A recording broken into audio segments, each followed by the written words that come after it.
Magandang araw sa inyo, dear listeners ng ating channel na Aswang Confessions. Kamusta? Ako nga po pala ang bagong makakasama ni Miss Ligaya rito.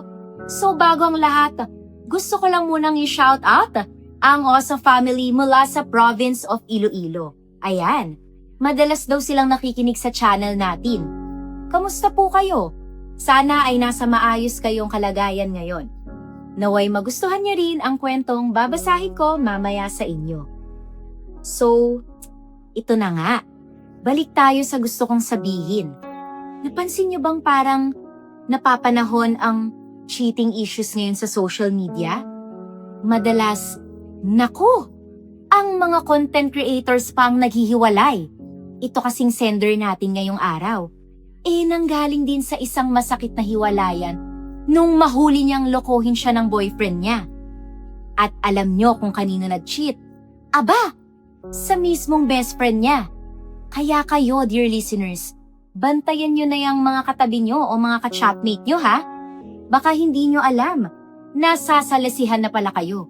O siya, sige, simulan na natin tong kwento. Sana ay pakinggan niyo ko hanggang dulo.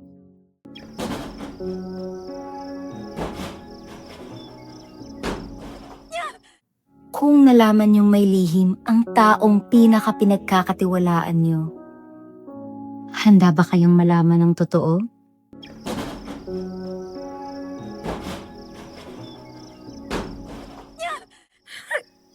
Putya naman, Clark! Bakit naman sa lahat ng papatulan mo yung best friend ko pa? Napakabastos niyong dalawa. Hindi man lang ba kayo naawa sa akin, ha? Pagkatapos ng lahat ng pinagsamahan natin, itatapon niyo lang ng basta-basta dahil sa kalibugan niyo?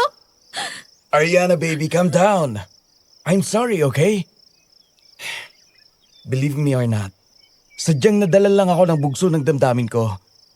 Ang akala ko kasi, ikaw ang kahalikan ko. Lasing ako kagabi. Kaya wala na rin ako matandaan sa mga ginagawa ko. Pagising ko, katabi ko na si Ariana. Nagulat nga rin ako. Damn you, Clark! Tingnan mo nga ang itsura ni Aiza. Hindi siya makapaniwala sa mga pinagsasasabi mo. Halatang dinideny mo siya sa harapan ko. Talaga may audacity ka pang magmalinis? Napakasinungaling mong lalaki ka. Lahat binigay ko sa'yo.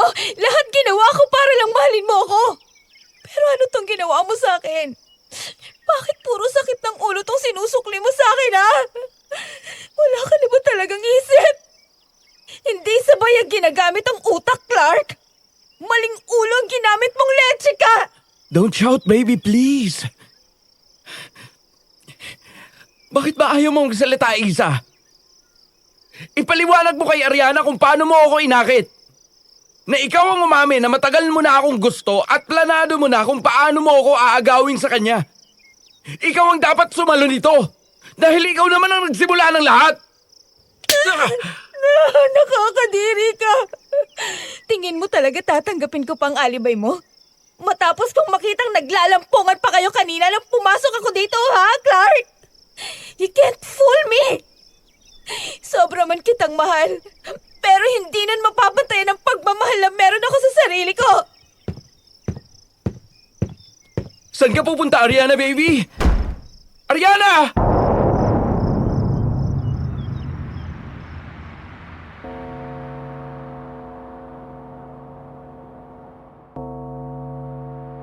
Minsan ka na rin bang niloko ng partner mo?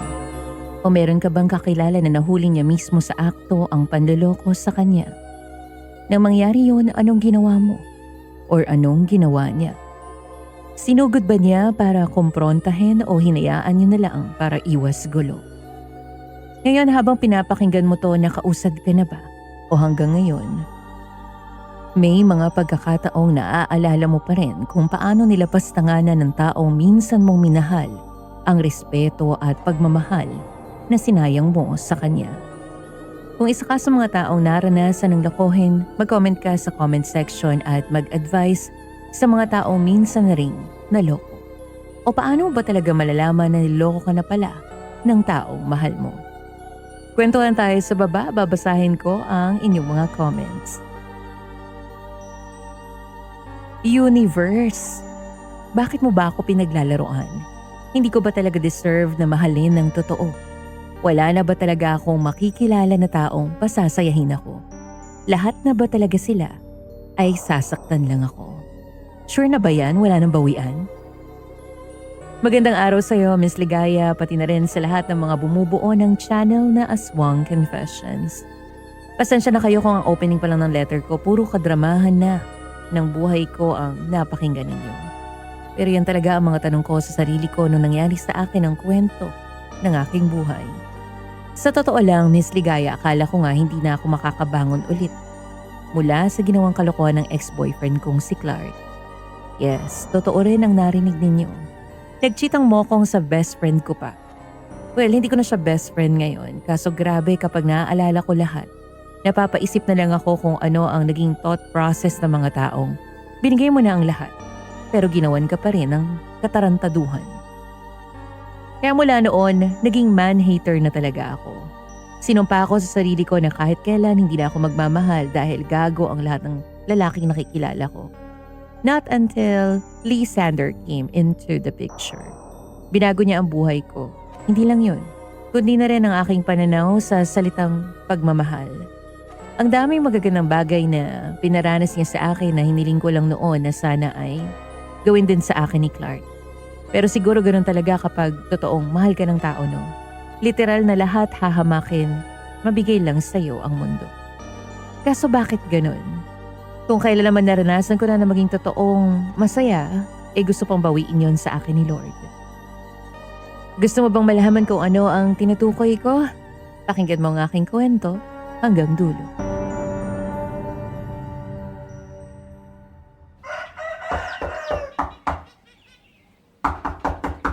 Ariana! Buksan mo naman tong pinto!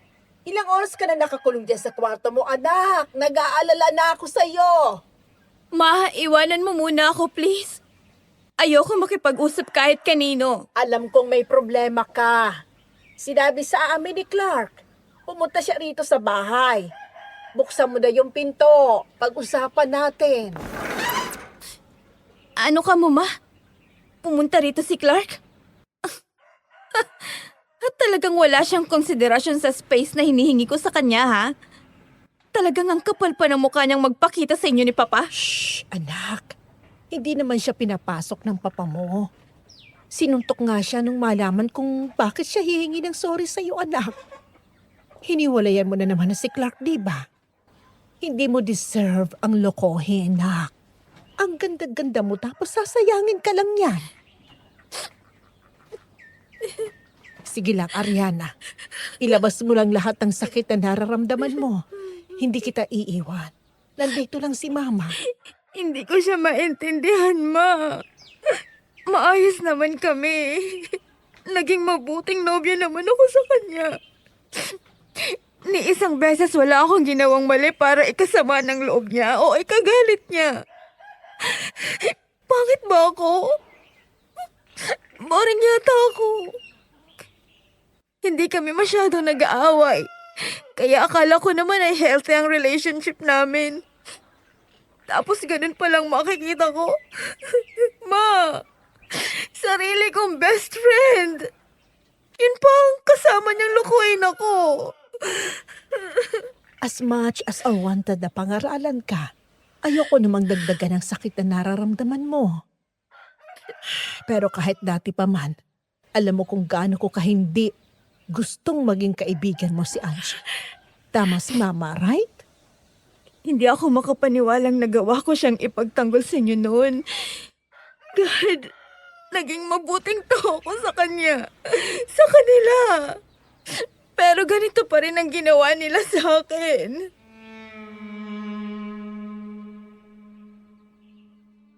I spent days and nights sa pag-iyak lang, Miss Ligaya. Tapos nahihirapan pa ako dahil sa bawat sulok ng kwarto ko. Ang dami naming memories na dalawa. Kaya isang araw nagsabi ako kay Mama kung pwede akong magbakasyon sa probinsya. Doon sa lola kong si Adelina. Naalala ko kasi ang parating sinasabi ni Lola noon na kapag may nangyaring masama o pumiss ko lang siya, pwedeng-pwede akong pumunta at umuwi sa kanya sa probinsya.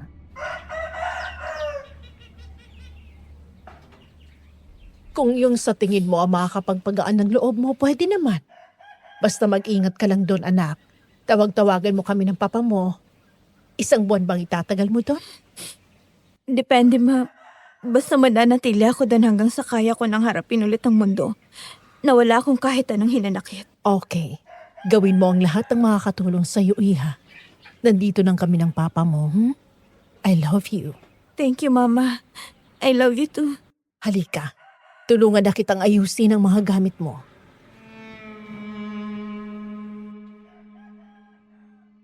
Nang makababa ako ng bus, hinanap ko kaagad ang sinasabi ni Lola Adelina na magsusundo raw sa akin. Pinsan ko raw yon sa kapatid ni Mama. Hindi ko masyadong kilala ang mga pinsan ko noon dahil maaga akong na-detach sa kanila. Hindi kasi ako lumaki sa probinsya dahil mula ng mga destino kung saan-saan si Papa palipat-lipat na rin kami ng tirahan. May ilang pamilyar sa akin ang mukha dahil nakikita ko sa litrato na kasama ko pero hindi ko talaga alam kung ano yung itsura na nila ngayon. Hindi na naman nagtagal ay nakita ko na sila. Paano ko nalaman na sila yon? May mga winawagayway ba naman na banner na may pangalan ko. At hindi lang yun, Miss Ligaya. Gusto ko na magpalamon sa lupa dahil pati picture ko nung bata pa ako ay hawak nila.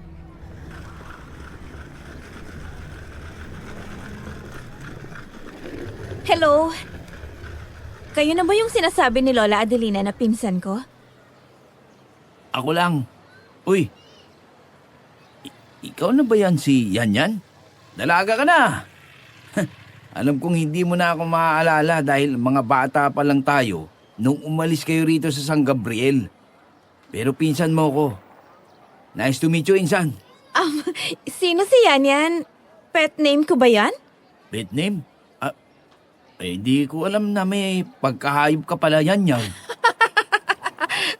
Oh my God! Sorry, mali pa lang term na ginamit ko. Grabe ka naman sa hayop. Parang masyado akong cute para dyan. What I mean is, iyan ba ang tinatawag niyo sa akin noon? Kasi Ariana ang tawag sa akin ngayon ni na Mama at Papa. Yun palang ibig mo sabihin nun. Oo, yan ang tawag namin sa'yo. Pero ayos lang naman kung Ariana. Ito naman kasama ko si Dolpo. Kapitbahay natin yan na kaibigan ko na rin. Siya kasi ang may tricycle kaya kami ang sumundo sa'yo. Marunong ka bang mag-sign language? Nakakaintindi ka ba ng ganun? Hindi kasi siya nakakapagsalita eh. Pero binati ka niya ng magandang araw. Hindi kuya eh. Pero magandang araw din po. Akin na nga pala yung gamit mo para makalis na tayo. Kanina pa kasi excited si Lola na makita ka. Sure! Maraming salamat. Ano nga ulit ang pangalan mo? Kuya Joaquin, ako ang pangalawa sa ating magpipinsan. Sakto ang dating mo. Kasi kung magtatagal ka pa rito sa probinsya natin, baka maabutan mo pa ang iba pa nating mga pinsan. Uuwi rin kasi sila rito. Mukhang dahil sa sinabi mo kuya eh. Magtatagal na ako rito. Sayang. Hindi ako masyadong naging malapit sa inyo noon. Dahil nga umalis kami agad dito. Hayaan mo ngayon. Marami tayong memories na gagawin na magkakasama. Nasabi sa amin ni Tita Ada ang nangyari dun sa Maynila. Kaya huwag kang mag-alala dito. Hindi ka namin pababayaan. Oh, na-touch naman ako. Gusto ko lang talagang i-refresh ang utak ko. Pero salamat sa concern.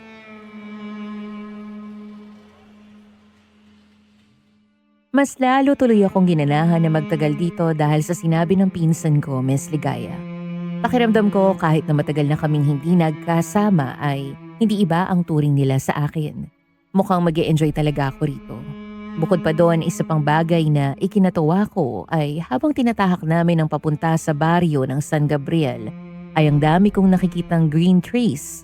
Sobrang mahangin at wala masyadong malalaking sasakyan o mga sasakyan na isa sa mga maaaring mag-cause ng pollution. Kung dito kaya ako sa probinsya lumaki, mag-iiba kaya ang takbo ng aking buhay. Hindi ko kaya makikilala si Clark. Hindi ko kaya mararanasan ang lokohin ng best friend ko. Ano kaya magiging takbo ng buhay ko kung hindi ako isinama noon ng mga magulang ko para magpalipat-lipat ng lugar? Ay, hanggang what if na lang yata ako. Naging mabilis lang naman ang aming biyahe. Nakarating din agad kami sa aming pupuntahan. Ibinaba ni Kuya Joaquin ang mga gamit ko tsaka siya na ang nagdala noon sa bahay nila Lola Adelina. Sandali pa akong tumigil at namangha. Dahil kahit hindi ganoon kaingrande ang bahay nila, I felt warm. Naramdaman ko ang welcoming vibes ng lugar.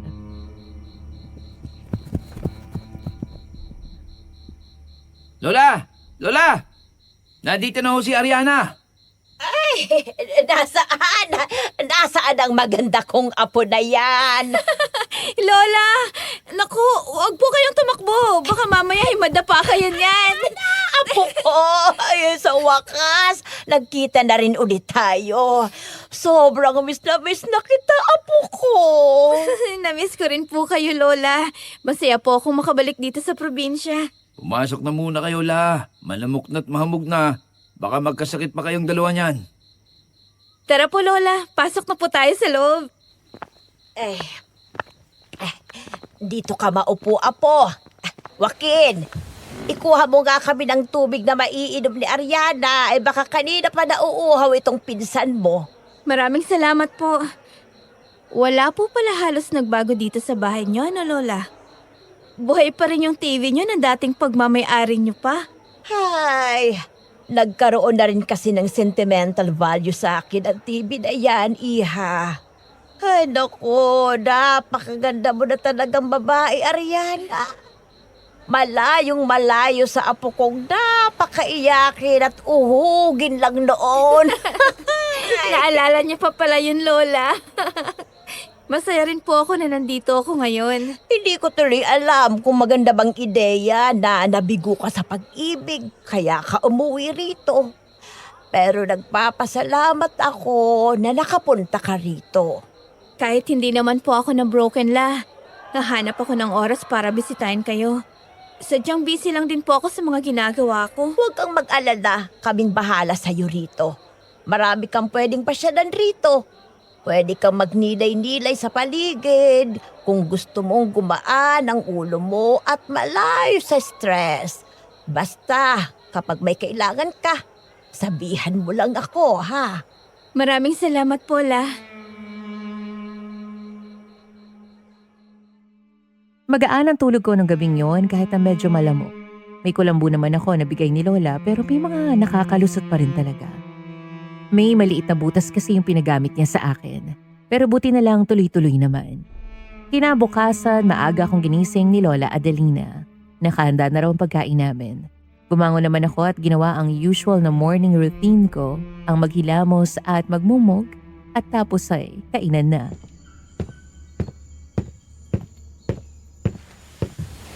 Wow! Ang sarap po nitong mga ulam na hinanda niyo, Lola! Talaga? Naku, ang saya naman kung naparaming kain mo, apo. Hindi ko nga lang alam kung kumakain ka ba ng tuyo. Pero may gulay naman dito. Laswa nga lang. Hindi naman po ako mapili sa pagkain, La. Kaya kahit ano pong ihanda niyo sa akin, hindi ko yan palalampasin. Baka ako mag-inarte ako Makurot ako sa singit ni Mama kapag narinig niya. Mukhang sa lahat ng anak ko ang mama mo lang talaga ang nakakuha ng ugali ko na dinidisiplina ang anak. Kung makita mo ulit yung iba mo pang mga pinsan, ako, sasakit ang ulo mo sa sobrang mga pasaway nila. Hindi na po ako makapaghintay na makita sila ulit. O siya, kumain na tayo. Para rin hindi ka maburyong dito mamaya. Isasama kita sa palengke. Mamimili tayo ng mga sangkap para sa mga uulamin natin sa mga susunod na araw. Sige po.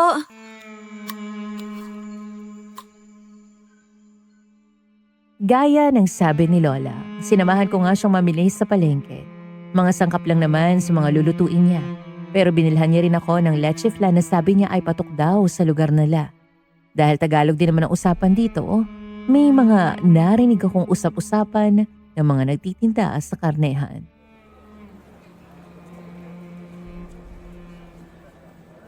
Kaya nga dapat ay magdoble ingat na tayo sa mga tinda natin. Hindi natin alam. Baka tayo nang susunod na sundan ng malas. Kawawa lang si Gina. Kasi siya ang ginugulo ni Mati ngayon. Alam mo naman ang kupal na yon. Parang hindi nanggaling sa kahirapan kung umastang nakakataas sa ibang tao. Sana'y maintindihan na lang niya na wala talagang maipambayad si Gina sa kanya dahil pineste ang mga tinda niya. Baka nangangailangan lang din, Royet. May sakit nga ang asawa nun eh. At saka diba, ang pagpaparenta lang din dito sa palengke ang tanging pinagkakakitaan niya. Ang alam ko pa naman ay merong anak na nag-aaral ng kolehiyo yon sa Maynila. Ano bang nangyari sa mga paninda ni Gina, Sol? Hindi ko nga po alam ang buong kwento, Aling Adelina. Basta, pinutakti raw ng mga peste. Ayun, nasira. Ngayon, hindi niya alam kung anong gagawin niya dahil wala man lang iniwang mapapakinabangan sa mga gulay niya. Ay, napapadalas na rin kasi ang pabago-bago ng panahon ngayon. Mabuti nga kung yun lang. Kaso si paring Kanor din. Yung mga alagang baboy niya nagkasakit. Halos namatay lahat. Hala, ano bang nangyayari rito sa baryo natin? Yun nga rin ang malaking tanong dito, Aling Adelina. Kasi meron silang isang pinaghihinalaan na may gawa nito. Yung lalaking nakatira sa mansyon. Si Senyorito Lysander. Minsan na raw kasi silang humingi ng tulong para makapagtrabaho doon sa sakahan niya. Pero sinupladuhan lang sila. Mayaman yun, di ba? Kaso ilang sa mga tao. Para sa iba, malas siya. Kung ako lang parang malabo naman na gawin niya yun. Kasi para saan? May sarili naman siyang negosyo at malago na yon. Yung malaking tindahan ng mga karne. Di yun ang sagot. Baka takot yun na maungusan ni Kanor.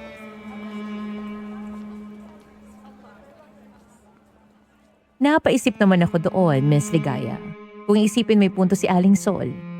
Karamihan, lalo na sa Maynila, kapag kompetisyon ka, hindi malabong hindi maghanap ng paraan ng isang taong may kaparehong negosyo mo nang ikababagsak mo. Lalo na't may background na pala silang paghingi ng tulong doon sa Senyorito Lysander na tinutukoy nila. Pero hindi naman pwede agad na mambintang kung walang sapat na ebidensya. Kasi kung karnehan lang naman ang meron siya, ano palang rason para pestehin ang tinda ni Aling Gina? Umiling na lamang ako. Bakit ko ba pinoproblema yun? Wala naman akong negosyo. Hanggang sa makauwi kami, natatawa na lang ako, Miss Ligaya.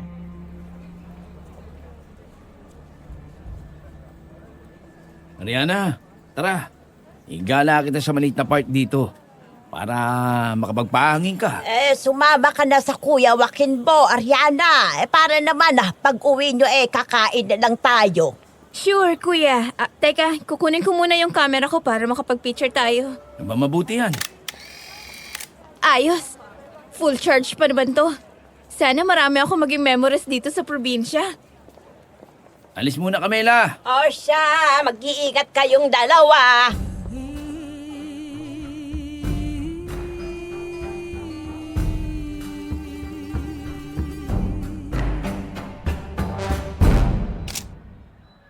Ang ganda naman dito, Kuya Joaquin. Kita mo? May maliit na bench pa. Pwedeng tumambay hanggang sa lumubog ang araw.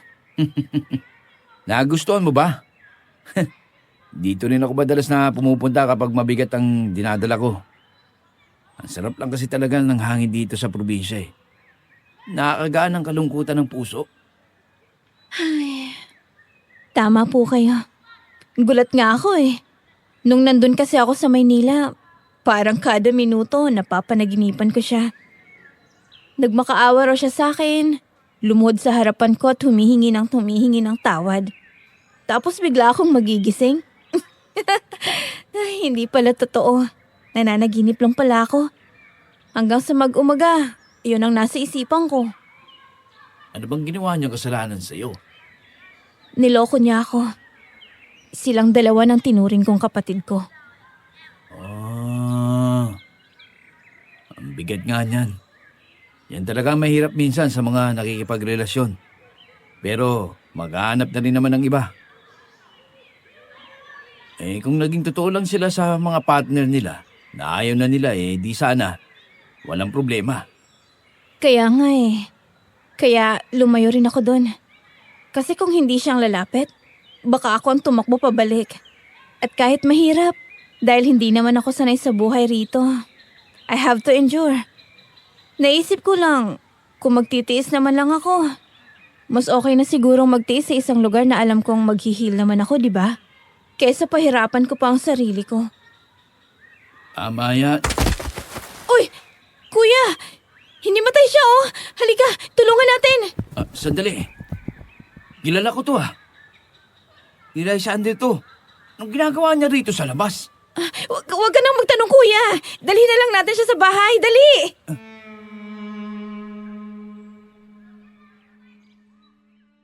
Ganun nga ang ginawa namin ni Kuya Joaquin, Miss Ligaya.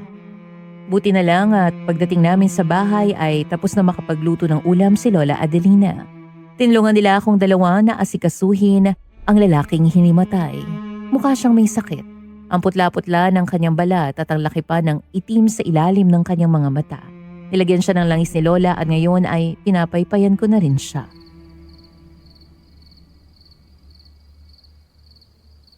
Ariana, mamaya na yan. Kumain ka na muna rito, apo. Magiging maayos naman po kaya siya, Lola. Mukha kasing ang laki ng problema niya eh. Parang may sakit. Oo, Ariana. Hayaan mo na muna siya. Naagapan naman natin Kaya walang magiging problema yan. Nakapagtataka lang na ito ang unang beses na lumabas si Lysander sa mansion niya. Pagkatapos siyang mapunta rito sa San Gabriel. Baka naman nagpapahangin lang, Lola. Tapos ayaw magpakita sa mga tao. Kaya hapon niya ginawa. Kaso ayun nga lang, hinimatay. Di ba siya po yung pinag-uusapan nila kanina sa palengke na tinutukoy na malas sa negosyo? Mukha naman siyang hindi malas, Lola. Alam mo, Ariana, apo. Wala naman talagang makapagsasabi na malas ang isang bagay o ang isang tao. Lalo na kung puro panghihinala lang ang pinanghahawakan nila. Ako, nararamdaman ko namang mabait siyang si Lysandre. Hindi lang siguro malapit sa ibang tao. Hindi naman siguro bago sa iyo mga taong namimili, di ba, Ariana? Paniniwalaan ang gusto nila, babaliwalain ang ayaw nila. Kahit dito sa probinsya, parehas lang sa Maynila ang takbo ng mga utak nila. Nakakalungkot naman kung ganun nga. Kasi may napagbibintangan silang maling tao. Nasaan ako? Anong ginagawa ko rito? Mabuti naman at nagising ka na. Sino ka? Ako nga pala si Ariana. Ito naman ang pinsan ko, si Kuya Joaquin. At ang lola namin si Lola Adelina. Pasensya ka na kung nagising kang wala sa lugar nyo. Nandito ka sa bahay namin. Dinala ka namin dito kasi hinimatay ka kanina sa park. Sana pala hindi na lang ako lumabas ng bahay. Okay ka na ba? Gusto mo bang sumabay ng kain sa amin? Nagluto ng ulam ang lola ko. Masarap siya magluto. Makakatulong sa'yo na maibalik yung resistensya. Sorry, but I don't think that it's safe to eat here. Salamat sa tulong. But I need to go. Okay. Lola, uuwi na lang daw siya. Siya sige. Dumidilim na rin at baka mapano siya sa daan. Mag-iingat ka, iho. Maraming salamat po sa tulong.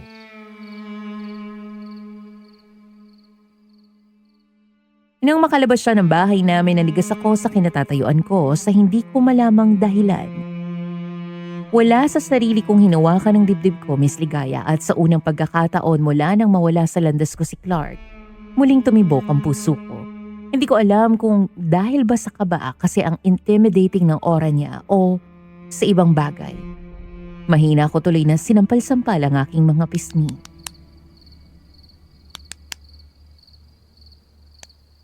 Gosh, Ariana. Kasasabi mo lang sa sarili mong hindi ka naiibig ulit, di ba?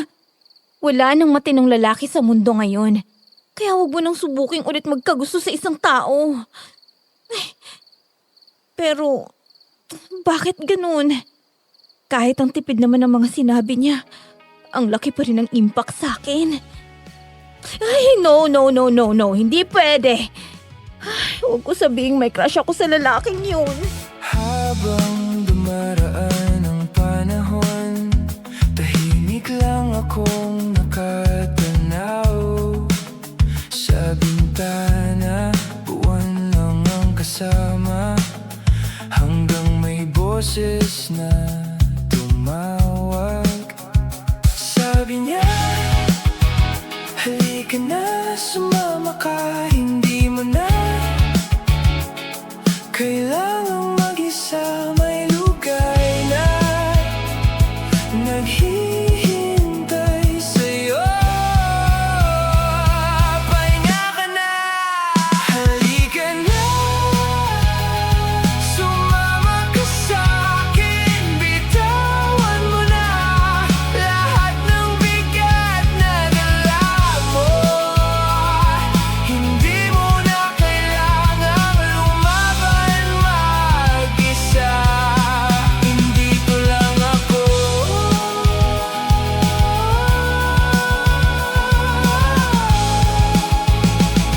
Hindi kita.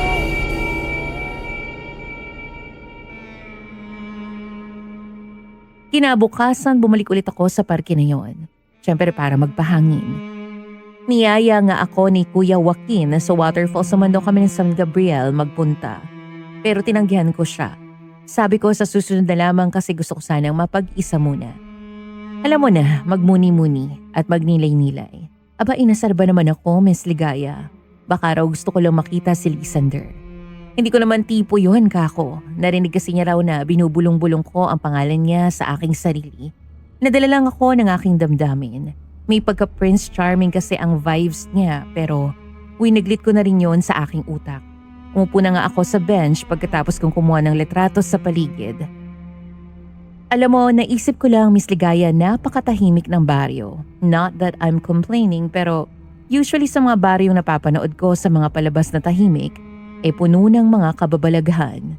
May misteryo rin kaya ang baryong ito.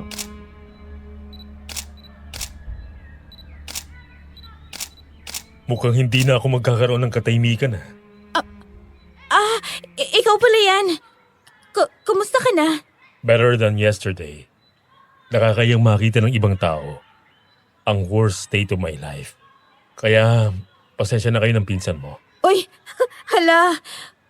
Although I understand what you feel, wala namang problema sa amin ang tulungan ka. Mas magiging worst kung wala man lang makakatulong sa'yo. Sanay naman na ako mag-isa.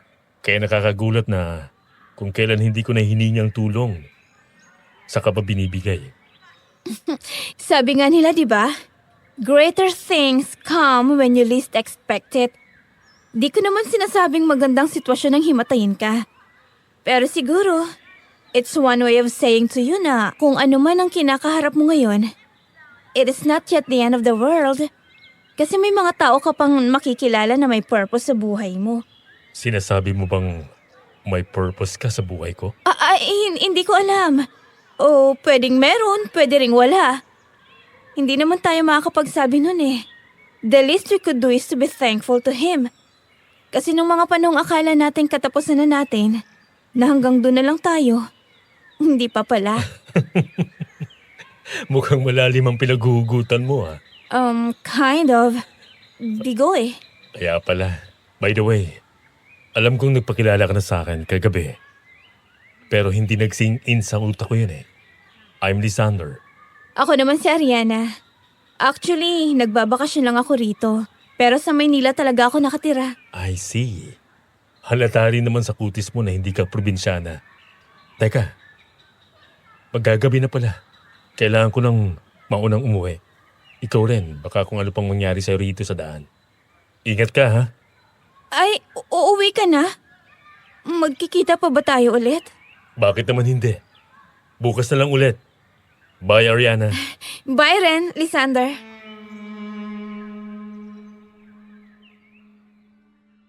Ang hindi ko alam, Miss Ligaya, yun na pala ang umpisa ng lahat.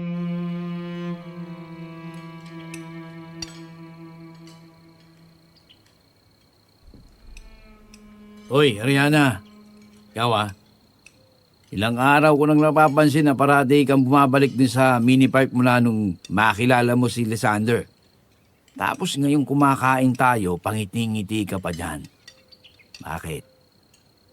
Nakikita mo ba yung mukha niya dyan sa plato mo?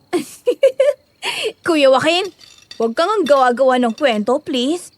Hindi ako kinikilig At saka pwede ba? Nagustuhan ko lang talaga dun sa mini park kasi presko ang hangin. Huwag mo naman lagyan ng malisya. Huwag daw lagyan ng mali siya, Lola, Yung apo mo, mukhang umiibig ulit. Huwag mong kulitin ang pinsan mo, Joaquin. Ikaw nga, hindi mo sinasabi sa amin kung sino yung babaeng parati kung nakikita ka sa kasama mo sa waterfalls. Ako, wala yun, Lola. Kaibigan ko lang yun, Yun naman pala di akin kaibigan ko lang din si Lysander, Kuya Joaquin. Alam mo bakit hindi ka pa mag-asawa? Lampas ka na sa kalendaryo. Hindi para sa akin ang pagkakaroon ng pamilya, Ariana. Mas okay na sa akin kasama si Lola. Dahil alam kong talikuran man ako ng mga babaeng makikilala ko sa huli. Si Lola lang ang hindi ako magagawang talikuran. Di ba na? Pero hindi habang buhay ay nandito ako sa tabi mo, Joaquin. Tamang pinsan mo. Tingin ko mas mabuting umusad ka na kay Jen. Hindi na babalik yun sa'yo dahil may asawa na siya. Ang tagal na siyang wala sa sistema ko, Lola. Huwag na natin siyang pag-usapan pa. Ay, basta, ito lang ang masasabi ko sa inyong dalawa. Kahit anong mangyari, magtagumpay man kayo o mabigo ulit sa pag-ibig, wag niyong kalilimutan ang mga sarili nyo. Dapat, kahit anong mangyari, magtira kayo para sa inyo. Naiintindihan niyo ba ako? Thank you po, Lola. Naiintindihan ko po, La.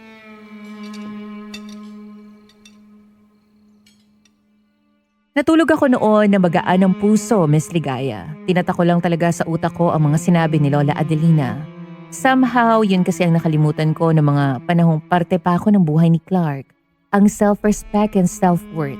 Kaso nasa kalagitnaan pa lang ako ng pagkatulog ko nang makarinig ako ng ingay galing sa bubong.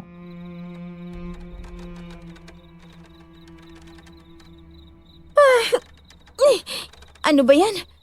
Anong oras na ba't may mga maiingay pa rin? Please, magpatulog naman kayo.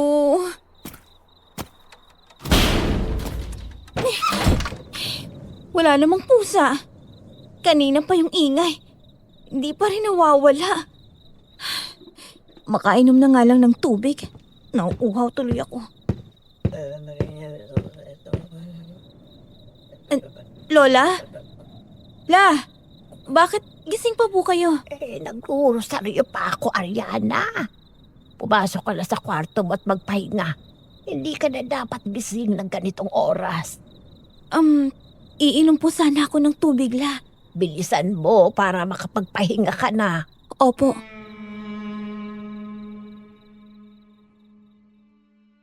Mabilis lang naman ako uminom ng tubig tapos bumalik na agad ako ng kwarto. Pero nang pagkapasok ko, kinilabutan ako, Miss Ligaya. May nakita kasi akong anino na dumaan sa bintana ko. Hindi ko pala masyado na isarado yun. Pinilit ko na lang kumbinsin ang sarili ko na wala lang yun at sinarado na ang bintana. Hindi ko lang maiwasan kasing isipin, saan galing ang aninong iyon? Kung bakura na namin ang labas ng bintana ko. Sa huli, pinilit ko na lamang ang sarili ko na matulog na.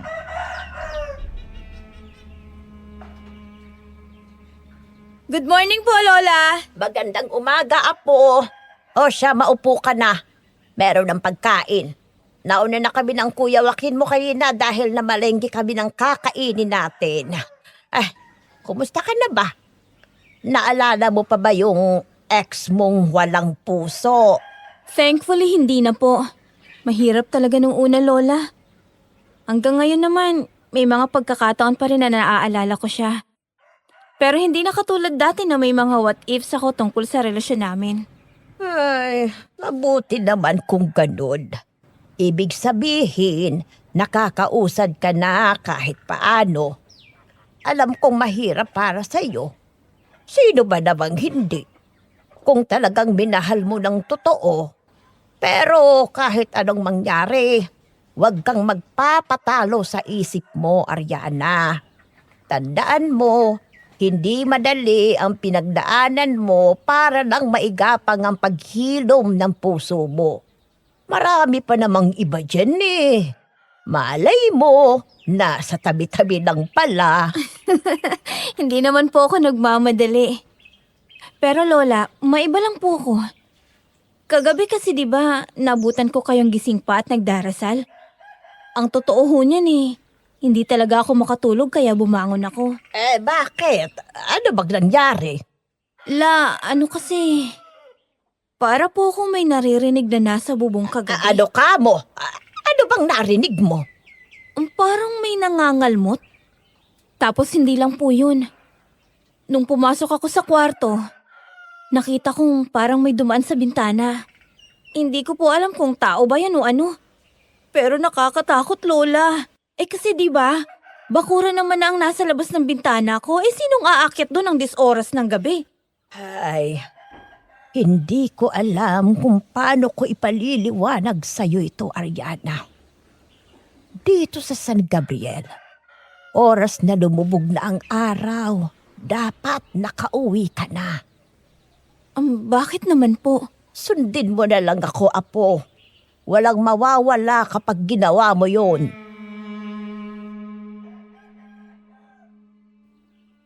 Mas lalo tuloy ako na curious at natukoy ni Lola Adelina Miss Ligaya. Pero alam ko namang para rin sa kapakanan ko ang sinasabi niya.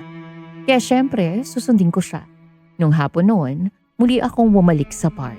Saglit na pumasok sa isip ko ang itsura ni Lysander na naghihintay sa aking pagdating. Para akong tanga noon, Miss Ligaya. Tatanggi-tanggi pa ako kay Kuya Joaquin pero totoong napapangiti talaga ako ni Lysander. At hindi ko alam kung pinaglalaroan ba ako ng tadhana kasi Diyos ko, nagkatotoo nga ang nasa utak ko. Pagdating ko sa park, naroon nga si Lysander. Nakatanaw siya sa malayo habang tulala sa kawalan. Napakagandang tanawin. Busog na busog ang aking mga mata. Kinuha ko ang kamera at pinicturan ko siya. Kaso bakit ko nga ba nakalimutang kamera nga pala ang gamit ko? Narinig ba naman niya? May bayad ang pagkuha sa akin ng litrato ng walang paalam. Huli ka pa sa akto. Uy, grabe ka naman. Nahagip ka lang ano. Yung tanawin lang talagang kinukuhanan ko. Talaga? Patingin nga? Naku, wag na. Pangit eh. Ididelete ko na nga mamaya. Kung kukuhanan mo ako, tell me. Hindi naman ako mahirap kausap eh. Feeling ka ha? Huwag ganun. Kanina ka pa ba dito? Medyo. Mamaya uwi na rin ako. Ha? Agad-agad? Ang bilis naman. Kadarating ko pa lang eh. Agahan mo kasi sa susunod para marami pa tayong mapag-usapan. Shit, narinig yata. Sorry na. Medyo napalakas yung sinasabi mo eh. Teka. Ano yung sugat sa kamay mo? Ang laking hiwa niya na. Tapos, mukha pang sariwa yan. Wala yan. Huwag mong pansinin. Anong wala? Ariana, Ano yun, Lysander? Nag-aalala lang ako. Baka kasi ma-infection yan kapag hindi mo ginamot. kung sakaling ito ng huling araw mo na mabubuhay sa mundo at alam mong pwede ka nang mamatay kinabukasan, anong gagawin mo sa huling araw na to? Ano? Ang weird naman ng tanong mo. Sagutin mo na lang. Ano nga? Gagawin ko mga bagay na akala ko hindi ko magagawa dati. Tapos, siguro, yung mas spend ko ang mga huling oras ko sa taong pinakamamahal ko. Siguro gagawa na lang ako ng bucket list. Thanks sa sagot mo, Ariana. Bakit ba ganyan ang tanungan mo? Hindi ka pa naman siguro mamamatay. Time's up. I need to go home. Ha? Aalis ka na agad? Pero Lysander... Magkikita tayo ulit bukas. Sisikapin ko na makakapagkita tayo. Hindi ko alam kung bakit kailangan kong sabihin sa iyo ngayon to. Pero tingin ko, isa lang to sa magiging paraan o dahilan ko para makumbinsi ko ang sarili kong may pag-asa pa. Pero Ariana, bahagi ka na ng everyday routine ko. I look forward to seeing you again tomorrow. Bye. See you tomorrow, Lysander. Halika na, sumama ka sa'kin, bitawan mo na lahat ng bigat na dala mo. Hindi mo na kailangang lumaban mag-isa. Nandito lang ako.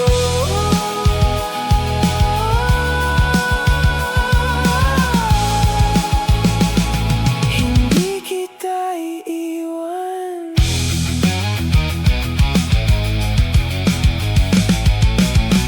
Ang dami kong tinakbuhan, akala ko makakalayo na.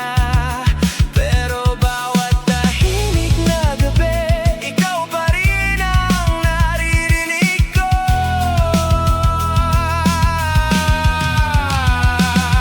Huwag ka nang matakot, ipikit mo lang ang mata. Kung pagod ka na, ako na ang bahala sa'yo.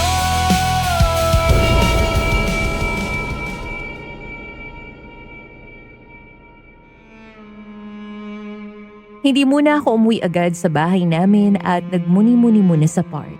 Hindi ko lang maiwasang hindi isipin yung tungkol sa tanong ni Alexander. Ano kayang ibig sabihin niya doon, Miss Ligaya?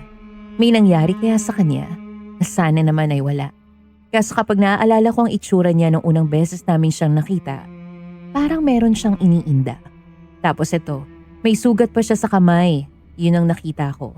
Pero ayaw naman niya sabihin kung saan ito nanggaling. So bakit pa ako mag-aalala? Wala naman dapat akong pakialaman, di ba? Kasi hindi ko maiwasan na mag-alala sa kanya. Ay, ano ba to? Gusto ko na kaya siya.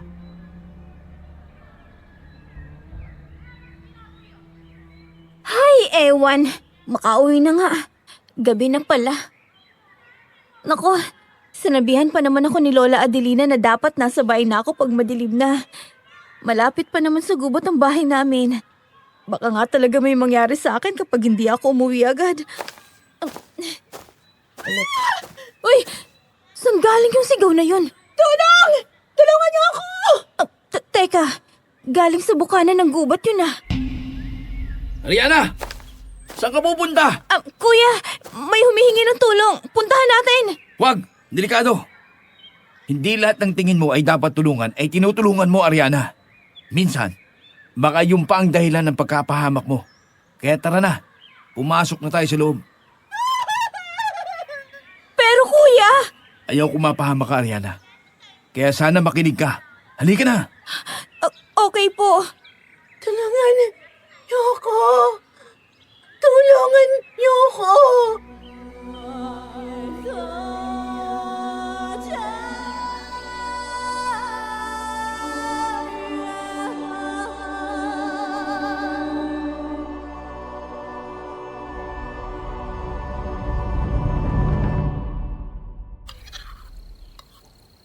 Kanina ka pa hindi umiimik dyan, Ariana.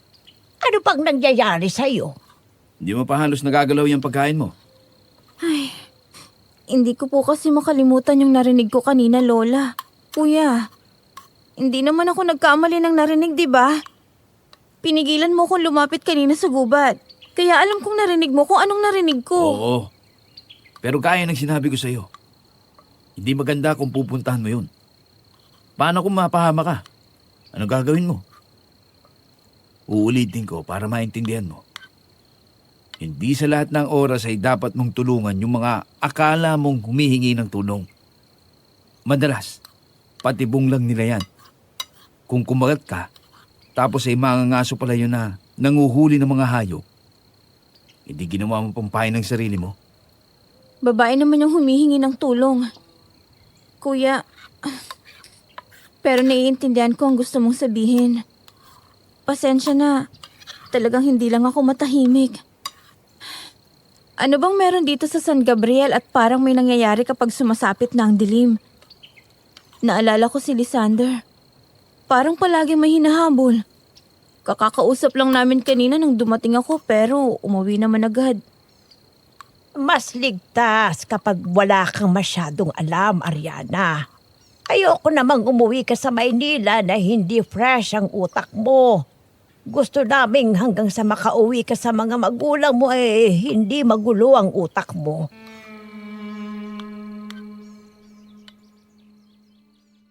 Pinilit kong intindihin sila, Miss Ligaya. Okay, baka lang sabihin ng mga listeners na sobrang impulsive ko, no?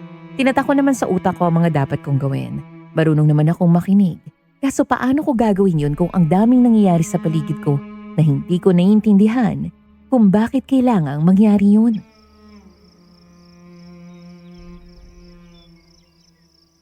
Hanggang ngayon ba? Hindi ka pa rin nakakauwi? Oo raw eh. Kagabi pa huling nakita doon sa gubat. Baka naman naligaw lang sa gubat. Hinalughog na nga ng mga tanod ang buong gubat. Sana ngayon ay nakita na siya pero wala. Kawawang magulang nun ni Shara.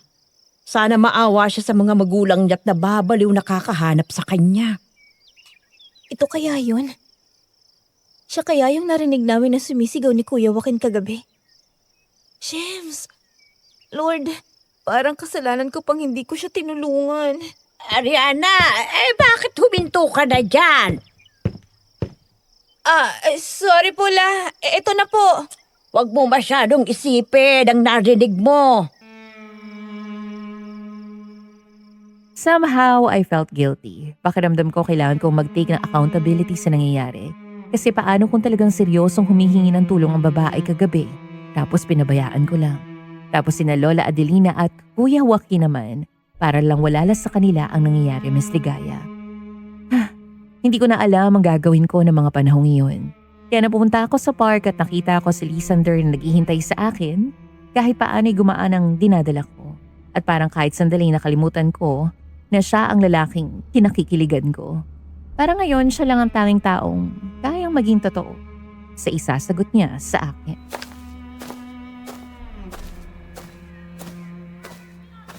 Ang aga mo ngayon Mukhang gusto mo talaga akong makasama ng matagal. Oh, hindi ka ba masayang nakita mo ako rito? Gusto mo bang umuwi na ako? Lysander, maging honest ka nga sa akin. Ano bang meron dito sa San Gabriel? Ano bang pinaniniwalaan nyo? At bakit parang ang daming masamang nangyayari sa lugar na to? Bakit mo natanong? Unti-unting nawala ang ngiti sa labi ni Lysander nung ikinuwento ko sa kanya ang mga nangyari, Miss Ligaya.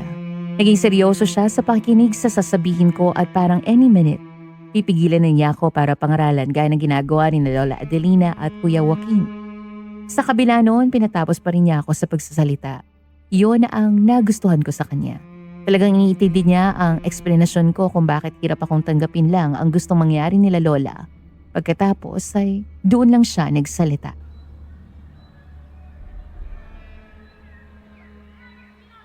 Naniniwala kasi ang mga tao rito sa Halimaw, Ariana.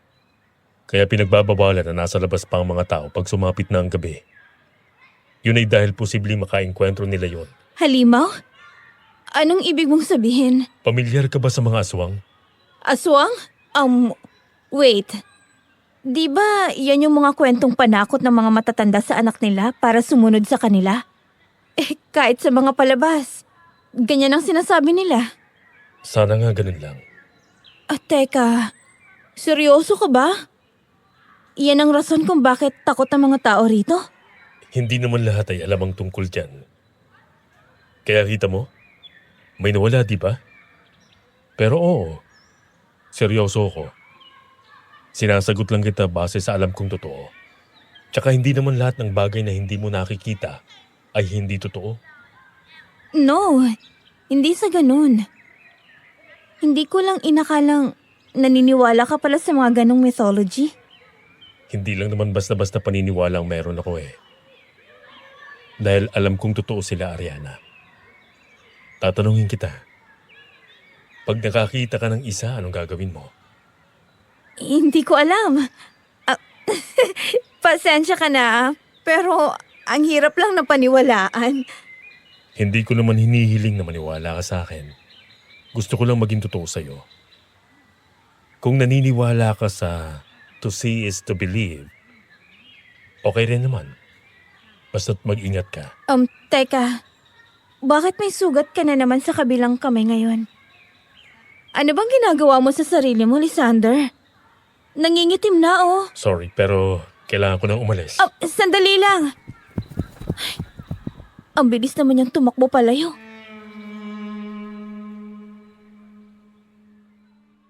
Ano pa bang magagawa ko? Wala. Napabuntong hininga na lamang ako, Miss Ligaya. Sa totoo lang, may parte sa akin na parang nawawalan ng gana sa kanya. Kagagaling ko lang sa isang relasyon na walang honesty. Tapos mapupunta na naman ako sa ganitong sitwasyon ulit. Laging parang may kulang. Laging parang kailangan kong magtanong at, ano yun? Manghuhula ba ako? Hindi naman. Sobrang nakaka-frustrate lang. Kaya no choice, naglakad na lamang ako pa uwi. Pero napatigil ako nung malapit na ako sa bahay. Di ba nga nabanggit kong malapit lang yun sa amin sa gubat? Napalingon ako doon. Ewan ko ba pero parang may kung anong gumalaw sa pagitan ng mga puno. Nang ipinikit ko ang mga mata ko at tumingin ulit, wala na ito, Miss Ligaya.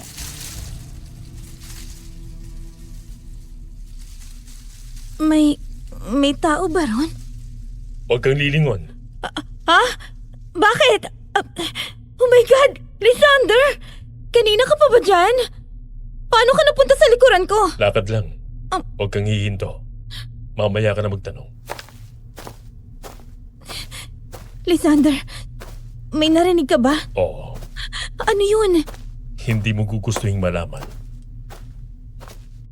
Hindi na ako kampanting mag-isa kang umuuwi sa tuwing magkikita tayo. Pakiramdam ko, may masamang mangyayari. Pumasok ka na sa loob. Hindi kita maintindihan. Wala namang mangyayari sa akin. Hindi mo kailangan maintindihan. Ang gusto ko lang, makita kung nakapasok ka na sa bahay niyo ng safe. Pero bakit ka naka-hoodie? At bakit nakayuko ang ulo mo? Hindi mo ba kayang panindigan ang mga sinasabi mo? Ariana, please. Hindi lahat ng bagay dapat ipinapaliwanag ko sa'yo. You're a grown woman. Dapat pag pinagsabihan ka ng isang beses, susunod ka kaagad. Okay. Chill. Good night, Lysander. Good night, Ariana. Sana safe siyang makauwi sa kanila.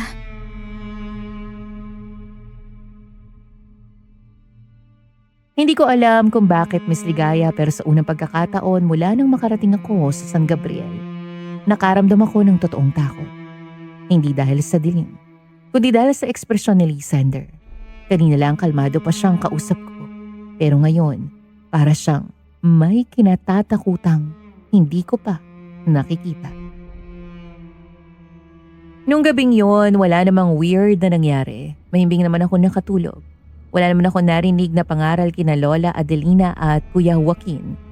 In short, normal lang naman ang lahat. Kaso kakaiba ang araw na yon dahil gusto kong sulitin ang stay ko sa San Gabriel at gumala ako sa lugar. Noong umaga sa plaza naman ako tumambay.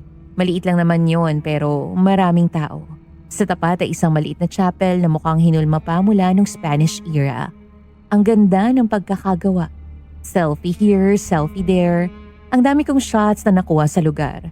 Pati yung mga batang naglalaro at magjowang naghaharutan, kinunan ko na rin ang litrato. Aliw na aliw ako sa kanila, Miss Ligaya. Hanggang sa may isang babaeng humarang sa pinipicturean kong chapel. Natigilan ako. Napakaganda niya. Maladyosa sa kaputian at kagandahan. Nang tanggalin ko ang kamera, akala ko ay aalis na siya pero hindi. Lumapit pa siya sa akin at parang matagal na kaming magkaibigan kung umasta siya.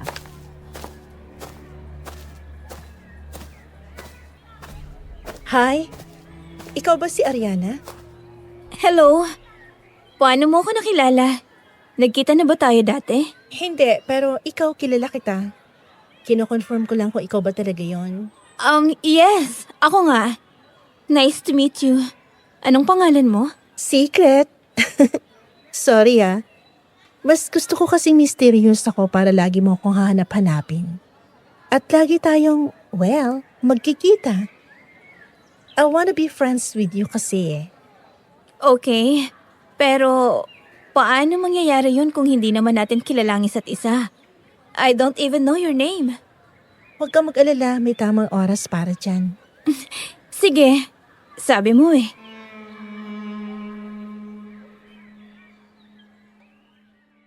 As a Scorpio woman, mas gusto ko mag-observe kaysa magsalita na magsalita. Lalo na kapag hindi ako komportable sa isang tao. Nagiging madaldal lang siguro ako the moment you get deeper with me, Miss Ligaya. Kaya kung nasanay kayo na ako ang mas madaldal sa amin ni Lysander, pues, iba sa sitwasyong to. Sa hindi malamang dahilan, nabibigatan ako sa aura niya.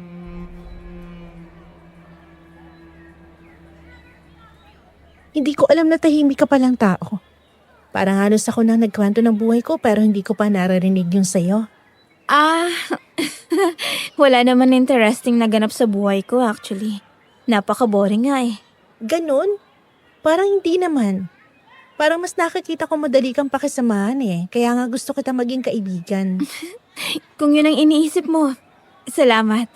By the way, sana hindi ako magtunog nosy para sa iyo Pero gusto ko lang sana malaman kung kilala mo ba si Lysander? Lysander? Si Senyorito ba? Yes, tama ka siya nga. Kilala mo ba siya? Oo. Parang wala namang hindi nakakakilala sa kanya. Talaga ba? Magkaibigan kayo? Kung yun yung tamang term, yes. Magkaibigan kami. Yata? Bakit hindi ka sigurado?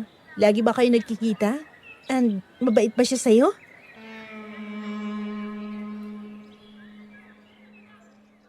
One thing na maidi-describe ko sa babaeng yun, weird.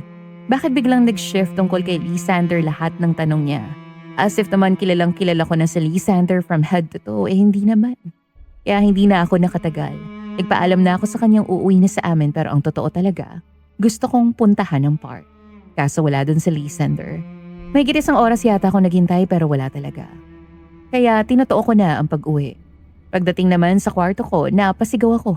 Pinasok agad ako ni na Lola Adelina at Kuya Joaquin. Anong nangyari, Ariana? Lola, bakit may patay na ibon sa kama ko? Tapos wasak pa ang katawan niya. Ano? Ay, Diyos ko, Ginoo ko. May bakas pa ng dugo rito sa bintana mo. Pucha, sino namang baliw ang gagawa nito? Kuya, ayoko niyan. Lola, ilayo niyo ako rito, please. Wala na. O siya, dun ka na sa kwarto ko matutulog ngayong gabi.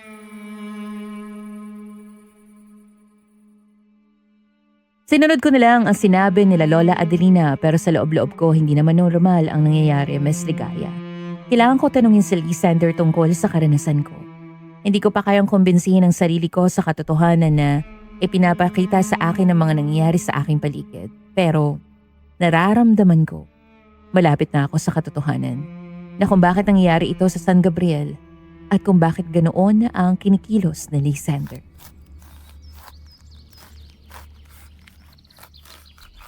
Saan ka na naman pupunta, Ariana? Hindi ka ba talaga mapipirmi rito sa bahay? Sa mga oras na ito ay hindi naligtas ang gumagala ka pa sa labas ng bahay. Lola, gusto ko lang makausap si Lysander. Isang araw rin ako hindi nakapagparamdam sa kanya.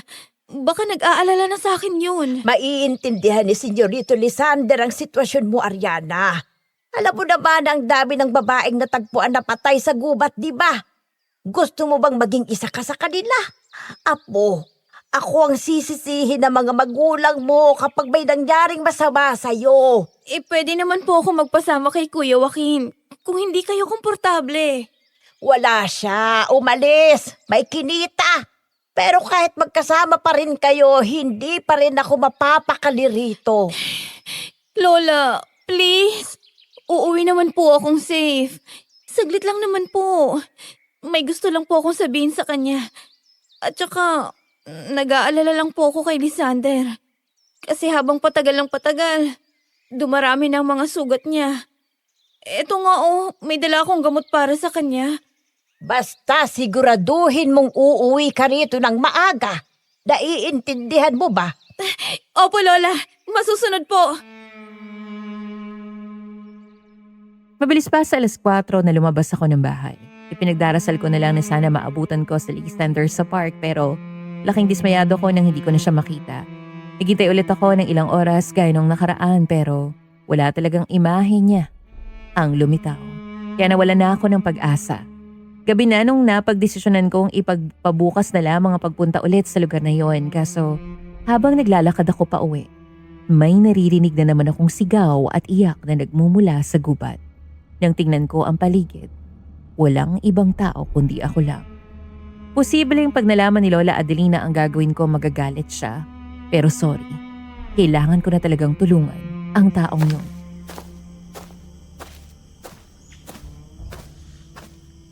Aray!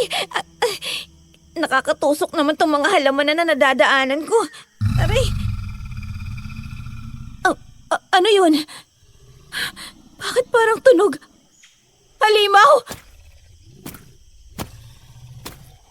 Fudge! Aswang! Lola! Kuya Joaquin! Lysander! Tulong! Aray! Aray! Shit! Mamamatay na ba ako? Wag! Ayoko pa!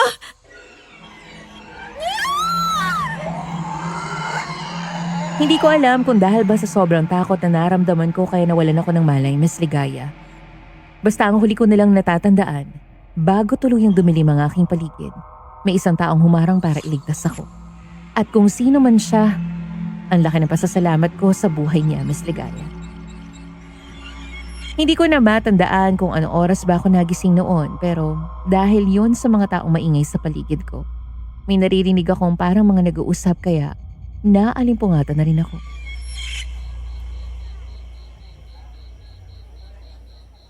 Kumusta ng pakiramdam mo, iho? Maayos ka na ba?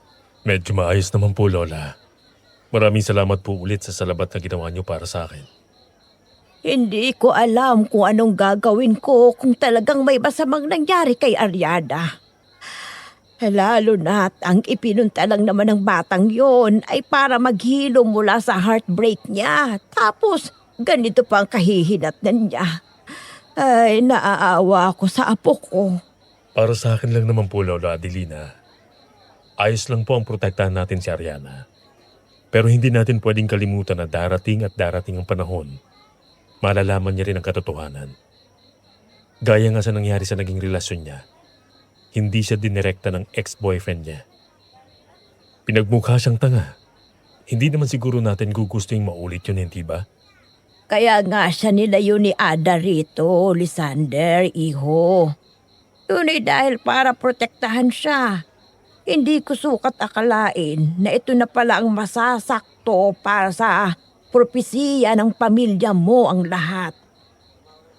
Kahit ako naman po pero wala na ako magagawa. Matagal ko na rin namang tinanggap ang katotohanan na hanggang dito na lang ang buhay ko. Tapatin mo nga ako, Lysander. Pare, lalaki sa lalaki lang. May gusto ka ba sa pinsan ko? Oo. Gustong-gusto ko siya. Narinig mo yun, Ariana. Gusto ka rin daw niya. Duminat ka na dyan. Alam kong nagtutulog-tulugan ka na lang eh. Panira ka naman, Kuya Joaquin eh. Halata na kasi, Ning. Gumagalaw-galaw yung talukap ng mata mo kahit nakapikit ka, no?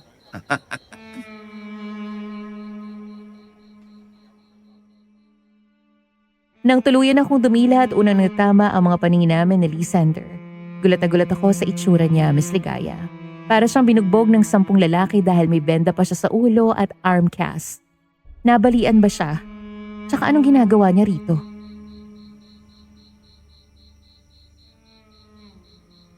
Anong nangyari sa'yo? Kamusta ka? Anong pakiramdam mo? May masakit ba sa katawan mo? Ako ang unang nagtanong, di ba? Kaya ako dapat ang una mong sagutin. Maayos na ako dahil nakita kong maayos ka na. Grabe, hindi ko na nga naalalang nangyari kagabi. Mag-ingat ka naman sa susunod. Hindi ako pwedeng magtagal dito dahil kailangan ko nang bumalik sa amin. Baka hinahanap na ako. Ha? Pero teka, may gusto pa akong sabihin sa'yo. Alam ko na. Merong babaeng lumapit sa'yo na tanong ng tanong tungkol sa akin. Ito lang ang sagot ko. Kahit anong mangyari, huwag na huwag kang magiging malapit sa kanya. Hindi ka magiging ligtas. Umiikli ng oras ko habang tumatagal, Ariana. Kaya hindi ko pwedeng sayangin lang to. Ganun na ba ako kasagabal sa'yo? Na tinutulak mo na ako palayo? I'm sorry, hindi yun ang intensyon ko. Pero kailangan ko na talagang mauna. Hayaan mong si Lola Adelina ang magpaliwanag sa'yo ng lahat ng kailangan mong malaman. Para kasing hindi ko kakayanin kapag nakita kong nasasaktan ka. Lola, maraming salamat po ulit sa inyong dalawa ni Kuya Joaquin. Alam kong hindi na dapat para dumagdag pa ako sa mga pinoproblema nyo pero maraming salamat. Utang ko sa inyong buhay ko. Ingat pare. Ang masasabi ko lang, taka mo na ligawan tong pinsan ko kapag naayos mo na ang lahat ng kailangan mong ayusin. Sana umabot. Aabot yan. Maniwala ka sa akin. Ayos ba? Una na ako. Sige, mag-iingat ka. Hindi ko alam kung nasobrahan lang ba ako sa pagiging observant ko sa paligid pero may kakaiba talaga kay Lysander nung araw na yun. Lutang pa kasi ang isip ko pero napansin ko na ang kulay ng balat niya ay medyo nag-yellowish na, Miss Ligaya. Jaundice ba yun? Tapos sobrang lamya na rin ang kanyang itsura. Halatang may mabigat na problema na dinadala. Tila kumirot ang puso ko dahil doon.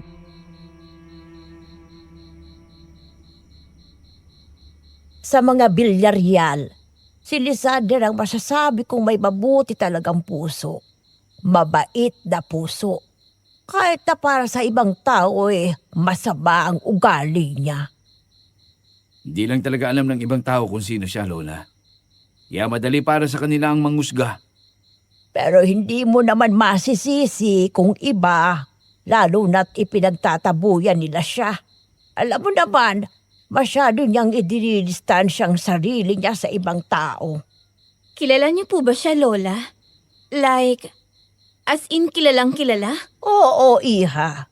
Ang totoo na lang naman na nakakakilala sa pamilya nila ay ang mga tumagal na dito sa baryo. Marami na kasi ang nagbago rito. May mga umalis na, may mga namatay na rin. Kaya halo-halo ng opinyon ng mga tao. May mga pinaniniwalaan din sila na hindi namin pinaniniwalaan. And vice versa. Isa na doon sa hindi pinaniniwalaan nila ay kung gaano kamalas ang pamilya ni Lysander. Anong ibig mong sabihin, kuya? Malaking angka ng pamilya ng mga Villarreal dito sa San Gabriel. Ang totoo niyan dati, bukas talaga ang mansyon nila para sa mga tao. Pero magmula nung isinumpa sila nung kapanahunan pa namin, nagsarado na sila. Kaya yung mga nagsasabing sinungitan sila ni Lysander, nako, matagal na kasing ipinagbabawal na tumapak doon sa lugar na yon. Bakit po, Lola? Anong sumpa? Lahat ng panganay na lalaki sa bawat henerasyon ng pamilya nila, kapag tumapak sila sa edad na 31 anyos, mamamatay. At sa puntong ito, si Lysander naman ang taong yon. Ho? Pero bakit? Para saan po ang sumpa? Sa susunod na linggo na ang uwi mo sa Maynila, di ba? Hindi mo na kailangang malaman ng tungkol sa bagay na yan. Pero Lola... Makinig ka na lang, Ariana. Nakita mo naman ang nangyari sa'yo kahapon. Delikado. Hindi na dapat maulit pa.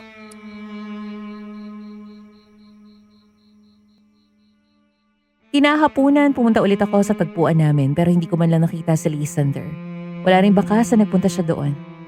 Nakaramdam naman ako ng lungkot, Miss Ligaya, kaya kahit masakit, umuwi na lamang ako. Kaso nung lumapit na ako sa amin, naramdaman kong parang may sumusunod sa akin. Nakita ko yung dobleng anino sa semento, pero paglingon ko, wala namang tao. Mabilis na lang ako tumakbo papasok ng bahay noon. Ginabi ka, Apo. Oh, tara na, kain na tayo. Lola, may sumusunod po sa akin kanina. Kailangan mo nang magkaroon ng proteksyon sa tuwing lalabas ka. Nararamdaman kong ikaw ang susunod nilang target. Po? Pero bakit ako? Saka na, sa susunod ko nilang sasabihin sa iyo, Apo.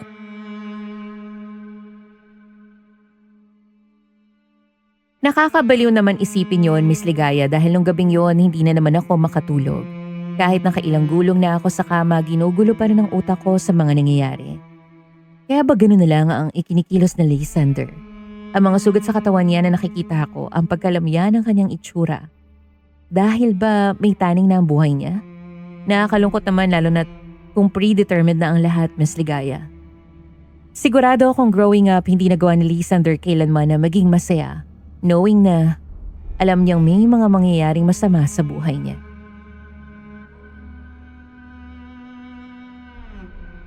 Teka, ano tong papel na nakaipit sa bintana ko? Kanina pa ba to rito? Sulat? Pero kanino galing? Shit! Dugo ba ang tinta na ginamit dito? Layuan mo si Lysander. Kung ayaw mong ikaw ang susunod na ma-record na nawawala rito sa San Gabriel. What the hell? At sino namang siraulong gagawa nito? Hindi ako maayos na pinatulog ng sulat na yon ng gabing yon, pero isa lang ang napagtanto ko. Ang daming nangyayaring masama mula nang dumating ako rito. At habang tumatagal, mas lalong nagiging hindi maganda ang takbo ng araw-araw ko rito sa San Gabriel. Kinabukasan,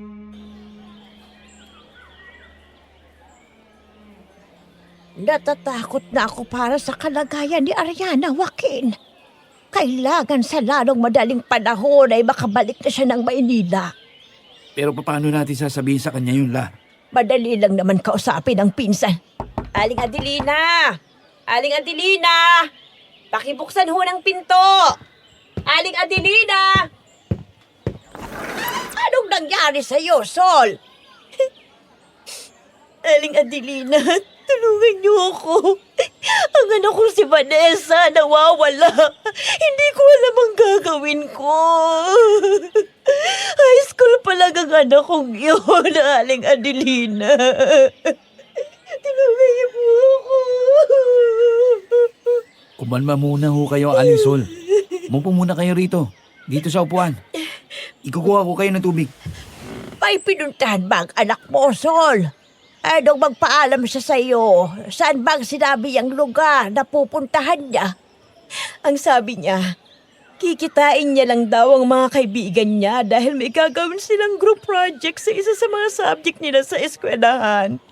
Pero inumaga na lang ako kakahanap, hindi pa rin namin siya makita. Sol, nakita na si Vanessa. Saan nyo natagpuan, Mangardo? Kumusta naman siya? Maayos naman ba ang kalagayan niya? Sa kasamaang palad, gaya sa mga naunang babaeng nawawala sa lugar natin. Sa gubat din natagpuan ang katawan niya. Katawan? Anong ibig mong sabihin? Anong nangyari sa anak ko, Gardo? Hindi ko alam kung bakit kailangan ninyong pagdaanan ng pamilya mo to, Sol. Pero patawarin ba ako? Wala na ang anak mo. Patay na si Vanessa. Hindi totoo yan. Hindi mo pwedeng mamatay ang anak ko. Bata pa siya. Marami pa siyang pangarap sa buhay niya. Bakit ang anak ko pa Panginoon?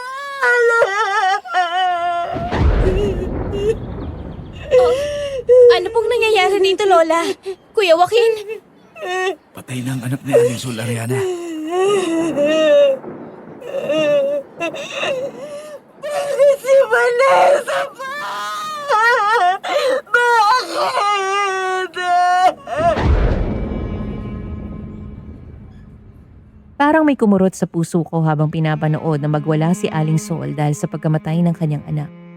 Hindi ko na nga kinaya kaya umiwas ako ng tingin. Parang hindi ko rin kakayanin kung iiyak ng ganyan si Mama Ada pag sa akin naman may masamang nangyari. I love my mother so much, Miss Ligaya. Nung nakita ko pa nga lang siyang nasasaktan para sa akin, alam kong doble na ang nararamdaman niya noon. Paano pa kaya kung ganito ang mangyari sa akin? Parang hindi ko kakayanin makita ang itsura ni mama na umiiyak dahil sa akin.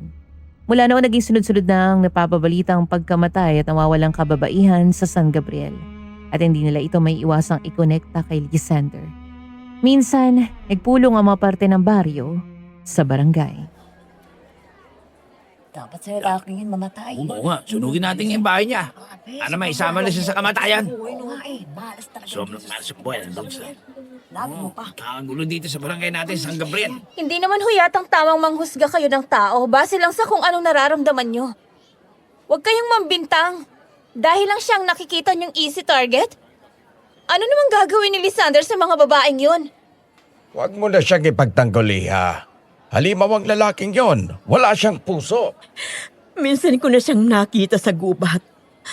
Halatang balisang balisa at nagmamadali. Hindi ko alam kung anong ginawa niya doon.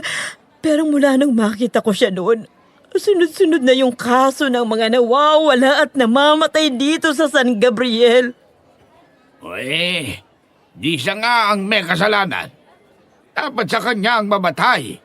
Dati pa talagang hindi mapalagay ang loob ko sa lalaking yan eh. Mahina yatang pag-intindi niyo, Manggardo. Hindi naman porket may nawala nung nakita siya, ibig sabihin siya na agad ang may gawa. Wag mo na siyang ipagtanggol, Ariana. Hindi ka naman papatulan nun, Iha.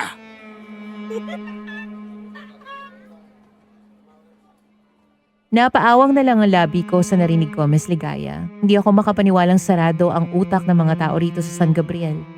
Hindi nila alam kung ano maging epekto niyan sa taong pinag-uusapan nila. Tapos magtataka sila kung bakit napakailag sa kanila ni Lysander. Talagang kung ganyan ang mangyayari, wala silang mapapala dun sa tao. Pero hindi ko na rin kinonontra dahil may sarili naman silang pinaniniwalaan. Ako lang ang mapapagod na mag-isip kapag ganyan. Napabuntong hininga na lamang ako at pag uwi ko sa bahay, nakita ko ang babaeng kinausap ako tungkol kay Lysander. Nakatayo siya sa harap ng bahay namin at seryosong nakikipag-usap kay Lola Adelina.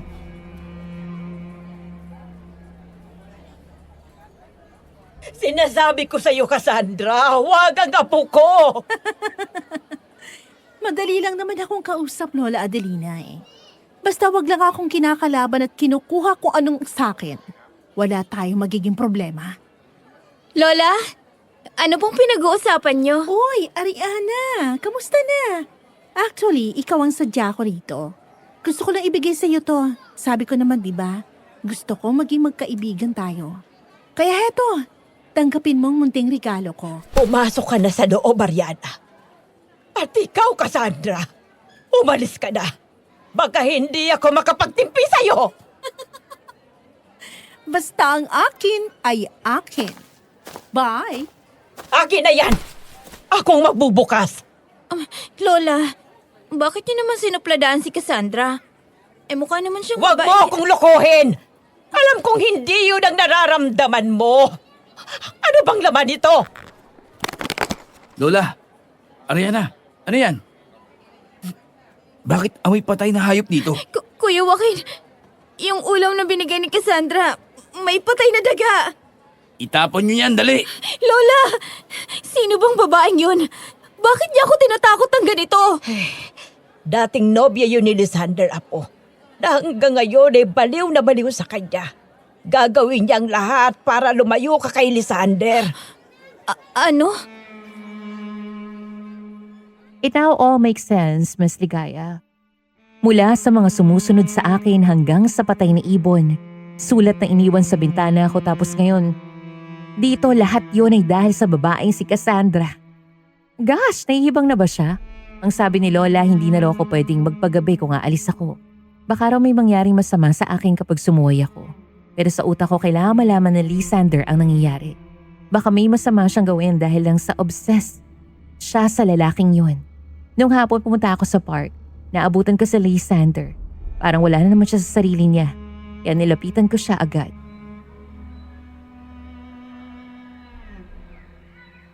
Lysander, Alis na ako. sandali lang. Bakit ka alis agad? Hindi na tayo pwede mag-usap, Ariana. Hindi makakabuti sa'yo kung magkalapit pa rin tayo. Baka mapahamak ka lang ng dahil sa akin. Hindi ikaw ang magdedesisyon dyan para sa akin. Mag-usap naman tayo. Kahit sandali lang. No, Ariana. Kung hindi ka marunong rumispeto ng desisyon ng iba, then hindi mo na ako makakausap habang buhay. Pasensya na. I need to go. Shit. Bakit ako naiiyak? Nireject talaga ako ng lalaki? Really? Wala akong ganang kumain ng gabing yon, Miss Ligaya. Hindi ko maintindihan ang sarili ko at kung bakit mas masakit pa tong pagtanggi ni Lysander sa pakikipag-usap sa akin. Kesa nung nahuli ko si Clark na niloloko ako kasama ng best friend ko. Tapos maaalala ko yung sinabi niya kay Kuya Joaquin na gusto niya ako. Kung totoo yun, bakit niya ako pinagtatabuyan ngayon? Hindi ako nakatulog ng gabing yon. Nang may marinig akong matinis na sigaw mula sa labas ng bintana ko, naisip ko baka may kinuha na namang biktima ang aswang. Hindi ko alam kung saan ko hinugot ang tapang ko na lumabas ng kwarto, kunin ang rosaryo ni Lola Adelina sa altar, o magbaon ng asin at kutsilyo. Salamat sa liwanag ng buwan, naging guide ko yon papunta sa gubat. Ang sakit lang talaga ng mga tumutusok sa binti ko. Diyos ko, mas masakit pa yata yon kesa ang makagat ng aswang.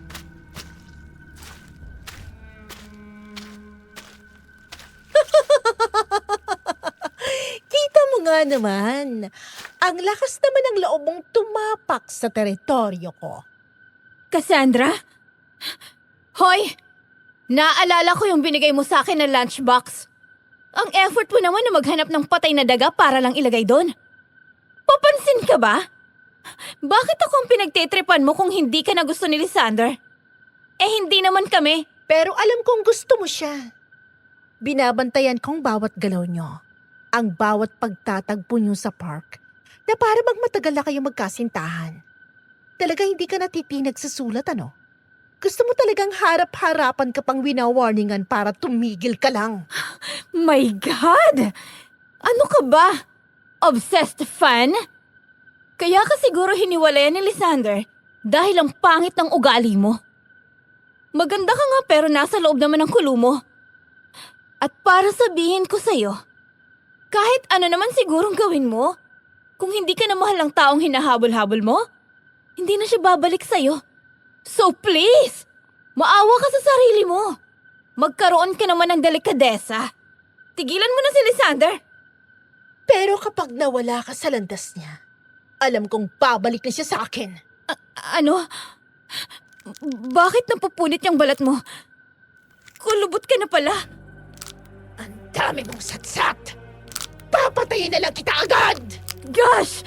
All this time, ikaw yung aswang na pumapatay? At talagang ginawa mong playground tong gubat, ha? Hoy! Para sa kalikasan to, bawal sa masamang ugali. Isusumbong kita kay Lord! Isa siyang aswang, Miss Ligaya. Imagine yung gulat ko ng gabing yon. Talagang nawala ang takot ko at napalitan yun ng pagkabwisit.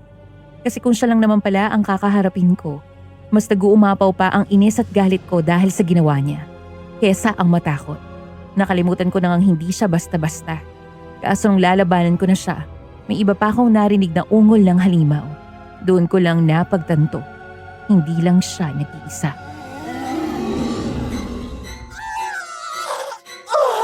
Ang kapal ng mukha mo!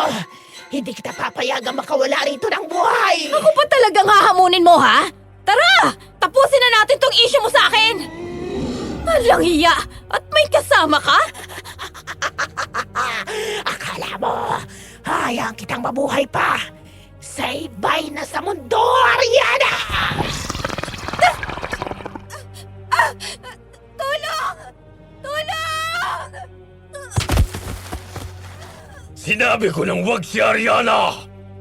Masyado naging mabilis ang mga pangyayari, Miss Ligaya. Hindi ako makapaniwalang may isang halimaw rin ang magtatanggol sa akin. Sa kabilang banda, hindi ko alam kung bakit tumatak sa akin ang sinabi niyang wag ako. Parang familiar sa akin ng taong yun. Pero para mas mapadali, tinulungan na lang niya ako kung kalabanin ang aswang. Sabi nila may power daw ang prayers, kaya kahit hindi ko alam kung applicable yun sa kanila, ginawa ko pa rin. Habang sinasabuyan ko ng asin sabay lapit para madaplisan ng kutsilyo si Cassandra, malakas akong nagdasal ng ama namin.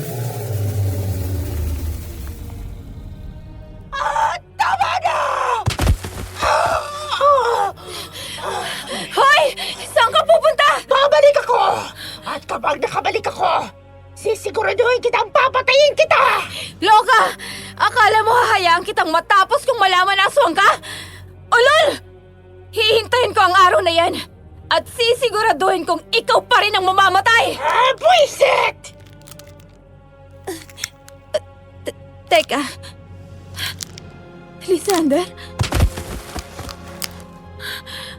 Ano ba tong nangyayari sa'yo, Lysander? Bakit ganito nang itsura mo? Parang hindi na ikaw to. Hindi ka dapat nagpunta rito. Ariana! Lysander! Kuya! Tulungan mo ko sa kanya! Please! Sabay naming itinayo ni Kuya Joaquin sa pagkahiga si Lysander at siya na ang nagbuhat dito. Alalang-alala ko sa kanya, Miss Ligaya. Pagdating namin sa bahay, naabutan kong gising na rin pala si Lola Adelina. Nang makita niya kami, agad niya kaming nilapitan.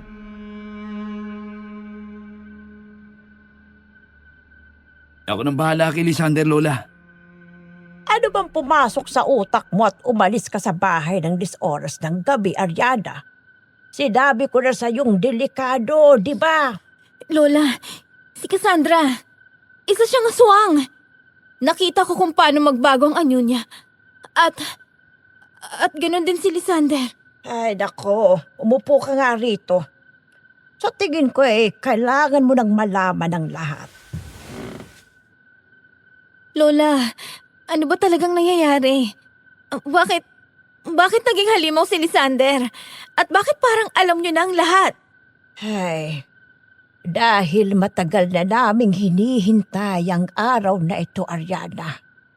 Ang araw na makita mo mismo ang katotohanan. Hindi na rin namin to kayang itago sa'yo. Please, sabihin niyo na. Mahigit 300 taon na ang nakalipas.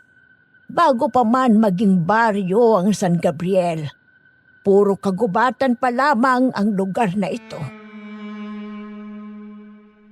Tahimik akong nakinig kay Lola Adelina, Miss Ligaya. Hindi ko alam kung handa ba talaga akong marinig ang mga sasabihin niya pero huli na para umatras.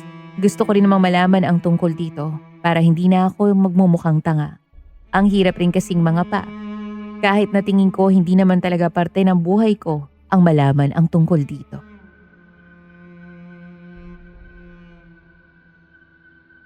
Noon, sinalakay ng mga aswang ang lugar. Halos wala nang natirang buhay. Araw-araw may namamatay. Hanggang sa isang ninuno ng pamilya ni Lysander, gumawa ng isang kasunduang hindi na sana dapat nangyari. Kasunduan? Anong klaseng kasunduan? Oo, nakipagkasundo siya sa pinuno ng mga aswang. Ay, Diyos ko.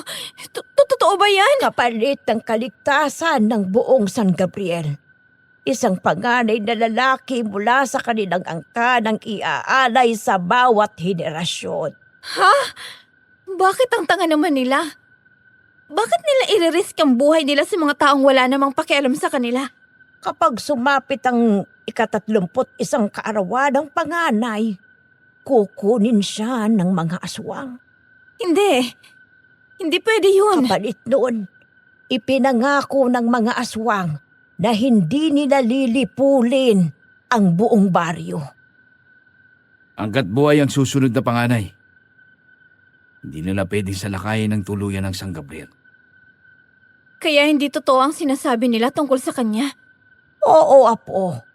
Hindi malas si Lysander.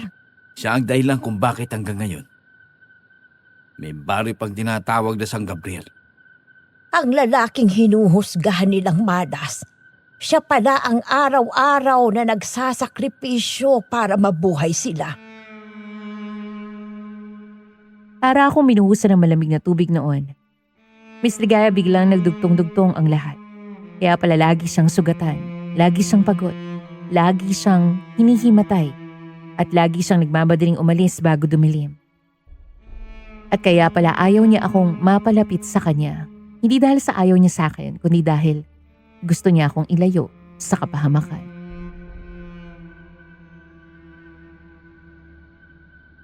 Pero, Bakit siya naging parang aswang kanina? Dahil bahagi rin ng sumpa ang dugo nila. Hindi sila ganap na tao. Pero hindi rin sila ganap na aswang. Binigyan sila ng kapangyarihang lumaban sa mga aswang para maprotektahan ang baryo habang hinihintay nila ang araw ng kanilang kamatayan. Ibig sabihin, sumusuway si Cassandra sa kasunduan? Kasi di ba aswang siya? Oo, isang purong aswang na nahulog kay Lysander. Pero hindi naman talaga siya gusto ng binata. Ipinagpipilitan niya lang ang sarili niya. Yun ang dahilan kung bakit tuwing gabi si Lysander ang nagtatanggol sa San Gabriel. Na habang mahimbing ang tulog ng mga tao, nakikipaglaban siya sa mga halimaw. At paggising ng baryo, tinatawag pa rin nila siyang malas. Ang unfair naman sa kanya la. Alam mo ba kung bakit hindi namin siya ipinagtatanggol kahit alam namin ang buong katotohanan? Bakit po? Dahil ganoon ang gusto ni Lysander, Iha. Ilang beses namin sinubukang sabihin ang katotohanan sa ibang tao. Dahil kahit kami, naririndi na rin sa mga paratang nila. Pero siya mismo ang pumigil sa amin. Ang sabi niya, kung kailangan nilang kamuhian ako para manatiling ligtas sila, tatanggapin ko. Mas gugustuhin kong isipin nilang malas ako. Kaysa malaman nilang may isang taong mamamatay para lang mabuhay sila.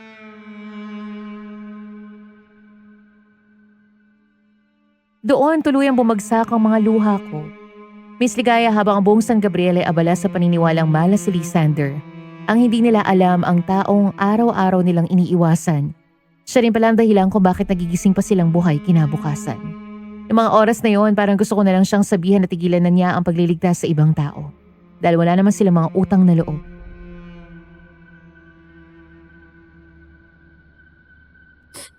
Lola, may paraan po ba para masira ang sumpa? Kasi parang nakakalungkot naman po kung parang mapupunta lang sa wala ang pagkamatay niya. Parang hindi naman po makatarungan. Ay, kung meron man, Apo, matagal na sana naming ginawa yun. Ibig pong sabihin wala na talaga. Marami nang nagtangkang sirain ng sumpa. Mga ninuno ni Lysander, mga pare, maging mga albularyo. Pero wala ni isang nagtagumpay. Pero bakit? Wala na ba talagang pag-asa? Hindi naman sa wala. Pero napakaliit ng tsansa. Ano pong ibig niyong sabihin? May isang lumang propesiya na ipinasa-pasa ng mga matatanda rito sa San Gabriel. Halos wala nang naniniwala roon dahil isang salin lahi na ang lumipas. Propesiya? Sinasabi roon na darating ang araw na may isang pusong magmamahal sa tagapagmana ng higit pa sa sarili niyang buhay. At kapag dumating ang araw na yon, magkakaroon ng pagkakataong maputol ang sumpa. Pagkakataon lang? Oo, pagkakataon lang. Hindi kasiguraduhan. Dahil wala pang nakakaabot sa bahaging yun. Bawat panganay ng pamilya nila, namamatay muna bago pa mangyari ang sinasabing propesiya. Ibig sabihin, alamat na lang talaga ang tingin ninyo roon? Hindi namin alam kung alamat nga ba o katotohanan. Dahil wala nang nakakaalam ng kabuuan ng propesiya. Ang natira na lang ay ang bahaging paulit-ulit na ipinapasa ng mga matatanda. Ano po yun? Sa pagkakaalam ko ang sinabi doon, kapag ang pag-ibig ay naging mas matimbang kaysa sa sumpa, saka lamang huhusga ang langit kung sino ang nararapat mabuhay. Hindi ko naman maintindihan ang ibig niyang sabihin. Kami rin, Apo. Hanggang ngayon palaisipan pa rin sa amin ang tunay na kahulugan niyan. Tahimik akong napayo ko, Miss Ligaya. Hindi ko maintindihan kung bakit pero pakiramdam ko, hindi aksidente ang pagdating ko sa San Gabriel. At talong hindi aksidente ang pagkakakilala namin ni Lysander. Sa una pagkakataon, hindi ko na ipinagdasal na mawala ang nararamdaman ko para sa kanya. Sa halip, tahimik ako nangako sa sarili ko. Kahit sabihin pa nilang imposibleng sirain ang sumpa, hahanapan ko ito ng paraan. Dahil ayokong dumating ang araw na pagsisisiyang kong hindi ko man lang sinubukang iligtas ang lalaking unti-unti ko nang minamahal.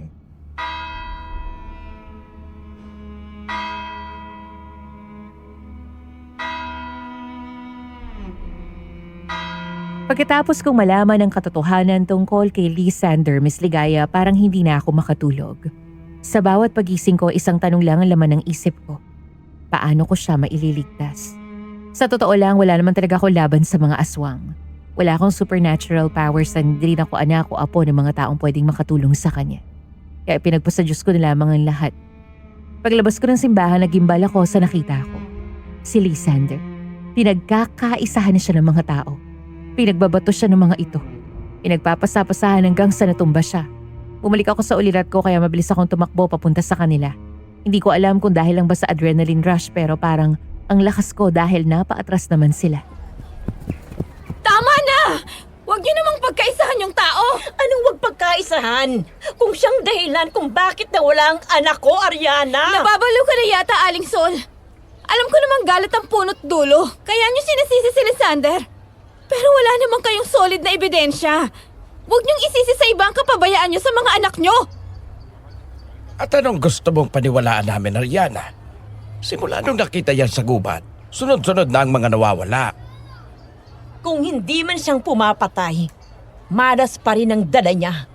Dahil rin sa kasamaan ng pag-uugali niya. Hindi niyo ba naririnig ang mga sarili niyo? Hinuhusgahan niyo ang taong wala namang ginagawa sa inyo. Wala. Halos gabi-gabi siyang nawawala. Sino bang matinong tao ang gumagala sa gubat kapag 10 oras ng gabi? Himalay ba natin kung may dahilan siya? Tama na! Layuan mo yan, Ariana! Hindi mo alam kung anong klaseng nilalang ang ipinagtatanggol mo. Mas hindi niyo alam kung anong klaseng tao ang hinuhusgahan niyo. Aray! Ariana! Umalis ka rito. Hindi, ayoko. Hindi mo ako mapipilit, Lysander. Tara na, umalis na tayo rito. Sinabi kong umalis ka. Pakiusap. Hindi nga sabi kita iiwan. Mas lalong hindi sila titigil kapag nandito ka. Tingnan nyo, pinagtatanggol na siya. Siguro pareho silang may tinatago. Palayasin na sila! Palayasin ka! Palayasin! Alas!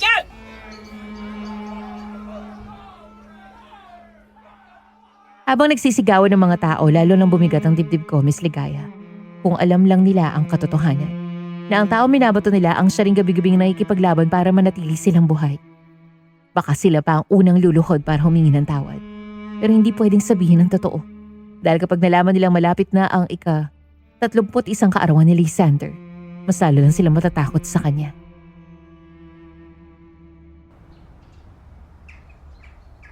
Tara na. Saan? Bago pa may masaktan ulit dahil sa akin.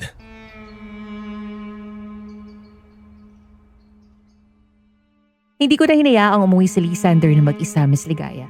Alos hindi na siya makatayo sa dami ng sugat niya. Mabuti na lang at pumayag siyang ihatid ko siya sa kanilang bahay. Umupo ka nga. Kaya kong sarili ko, Ariana. Hindi. Hindi mo kaya. Tumingin ka nga sa salamin para makita mo ang katawan mo na puno na ng sugat.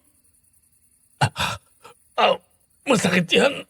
Ay, mabuti nga sa'yo nang maramdaman mo kung gaano kasakit ang pinaparamdam mo sa mga taong nag-aalala sa'yo. Ayan, ang tapang-tapa mo makipaglaban sa mga aswang. Pero sa alcohol lang pala ang katapat mo. Ikaw talaga. Oh, huwag kang gumalaw para malagyan ko ng benda yan.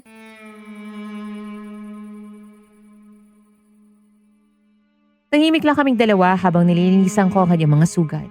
Doon ko lang napansin kung gaano karami ang mga peklat sa kanyang katawan. At sigurado kung wala ni isa roon, ay nakuha niya sa simpleng aksidente lang.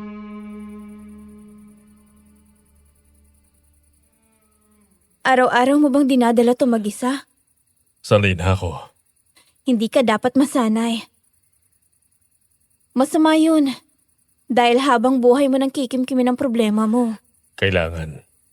Ito ang kapalaran ng pamilya ko. At matagal ko nang tinanggap yun, Ariana. At walang makakapigil nun. Kahit sino pa. Kahit ikaw pa. Bakit? Paano mo nagagawang sabihin yan? Hindi ka ba napapagod na ipagtanggol yung mga walang kwentang tao? Sa tingin mo ba, kahit ipagtanggol mo sila, magpapasalamat sila sa'yo? Magkakaroon ng pakialam? Gumising ka na, Lysander. Hindi mo dapat ginagawa sa sarili mo to. Wala akong pakialam, Ariana. Pero paano ka naman? Matagal ko nang tinanggap ang mangyayari sa akin. Ako hindi. Kung hindi mo ako nakilala, sige. Hahayaan kong sabihin mo yan. Hindi naman ako nag-i-exist sa buhay mo. Pero nandito ako. At hindi ako papayag doon. Ariana. Hindi ko matatanggap na isang araw. Mawala ka na lang. Hindi pagkatapos ng lahat ng nalaman ko. Kaya nga tinutulak kita palayo. Dahil ayoko madamay ka sa problema ko. Alam mo bang sobrang nakakainis ka? Alam ko. Pero ito lang ang tanging paraan para maprotektahan kita. Akala mo ba mapoprotektahan mo ako sa paglayo mo? Mas masakit pa nga yun. Ayoko maging dahilan ng pagdurusa mo. Too late. Anong ibig mong sabihin? Kasi, mahal na kita, Lysander.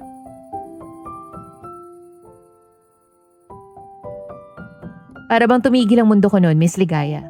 Hindi ko alam kung saan ko nakuha ang lakas na loob para sabihin yun, pero wala na akong pakialam. Totoo naman, yun talaga ang nararamdaman ko.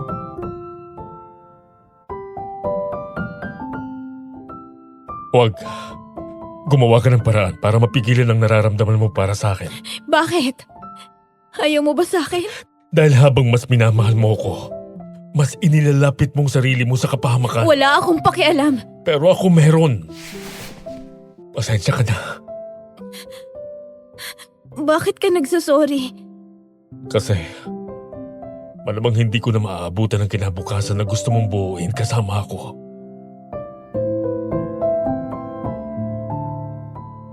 Mas lalo ako napaiyak sa sinabi niya. Doon ko ipinangako sa sarili ko, Miss Ligaya, na kahit anong mangyari, hindi ko hahayaang ang kapalaran ng magdikta kung saan lang ang kwento naming dalawa.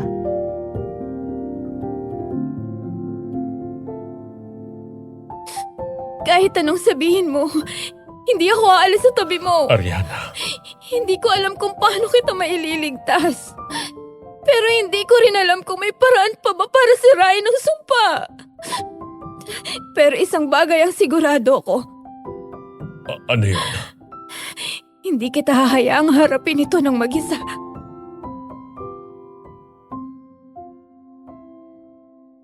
Nakatingin lang siya sa akin noon, Miss Ligaya, at sa unang pagkakataon nakita kong parang unti-unting natutunaw ang pader na matagal na niyang itinayo sa paligid ng puso niya.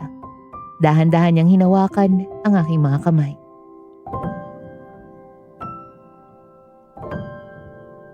May hihilingin ako sa'yo. Ano yun? Kapag dumating ang araw na hindi na ako makabalik, huwag mo akong sundan. Hindi ko maipapangako yan. Ariana, please. Kasi kung ikaw ang nasa panganib, kahit impyerno pa ang kailangan kong pasukin, susundan pa rin kita.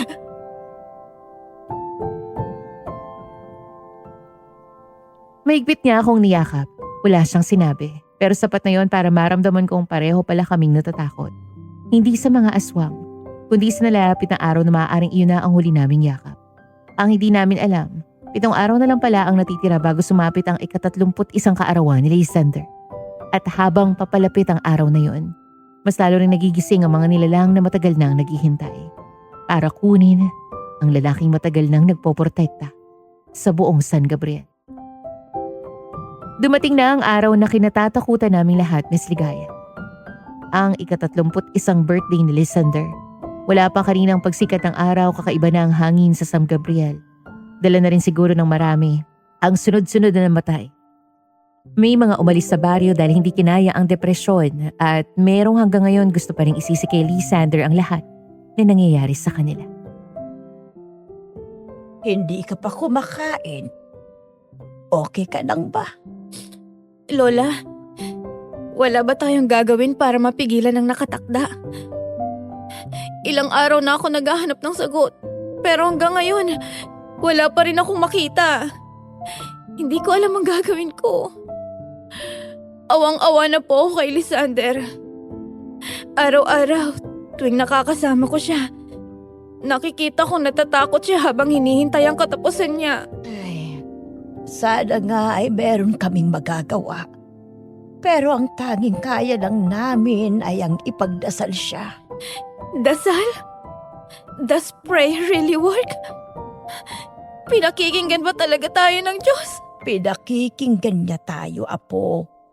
Pero hindi sa paraang gusto natin. Minsan ang dasal, hindi para alisin ang unos, kundi para bigyan tayo ng lakas na malampasan yun. Pero bakit kailangan pang umabot sa ganito? Bakit si Lysander pa? Hindi natin alam ang dahilan ng Diyos. Pero isang bagay ang sigurado ako. Hindi niya pinababayaan ang mga taong lumalaban para sa kabutihan. Lola! Ariana! Lola! Bakit? Anong nangyari? May nakita na ng bangkay sa may bukana ng gubat. At sabi ng mga tanod, nagsisimula ng maglabasan ng mga aswang. Kahit maliwanag pa. Nasaan si Lysander? Simula pa kaninang madaling araw, umalis na siya. Mag-isa lang. Ano? Alam niya ngayong gabi sila susugod. Kaya gusto niyang ilayo ang mga aswang sa baryo habang may oras pa. Hindi niya pwedeng harapin silang lahat ng mag-isa. Ariana! Pasensya na po, Lola. Pero hindi ko kayang maupo lang dito habang siya mag-isang humaharap sa kamatayan. Ariana, bumalik ka rito! Hindi ko na sila narinig, Miss Ligaya. Ang tanging nasa isip ko lang noon ay maabutan si Lysander. Kahit ilang beses pa niya akong itaboy, hindi ko siya hayaang mag-isa sa pinakamahalagang araw ng buhay niya. At kasabay ng nakakabinging kulog, nagsimula nilang marinig sa buong kagubatan ang sunod-sunod na ungol ng mga nilalang na matagal nang naghihintay sa ika-31 kaarawan ni Lysander. Halos hindi na ako makahinga sa kakatakbo noon, Miss Ligaya. Pero nang marating ko ang pinakagitna ng gubat, parang tumigil ang mundo ko. Sa harapan ko napapaligiran si Lysander ng napakaraming aswang. Pero kahit nanginginig na siya sa pagod, hindi pa rin siya umaatras. Hanggat humihinga ako, walang makakalapit sa San Gabriel! Lysander! Ariana! Anong ginagawa mo rito? Sinabi ko na sa iyo, hindi kita hahayaang harapin to ng mag-isa. Umalis ka! Ngayon na! Ang touching naman! Hanggang sa huling sandali, nagmamahalan pa rin kayo? Cassandra! Talagang ang lakas ng loob mo, no? Alam mo ba kung bakit ikaw na ang gusto kong patayin, Ariana? Hoy, baliw! Wala kang pwedeng patayin kahit isa sa amin! Huwag kang ang nananaginip dyan! Dahil ikaw ang pag-asa niya. Kapag nawala ka, wala nang makakapigil sa kapalaran niya. Huwag mo siyang gagalawin! At bakit? Takot ka bang matupad ang propesiya? Propesiya? Huli ka na para malaman pa! Sa isang iglap, sabay-sabay kaming sinalakay ng mga aswang at wala na akong panahon para mag-isip pa. Ang alam ko lang, kailangan kong mabuhay at kailangan naming mabuhay.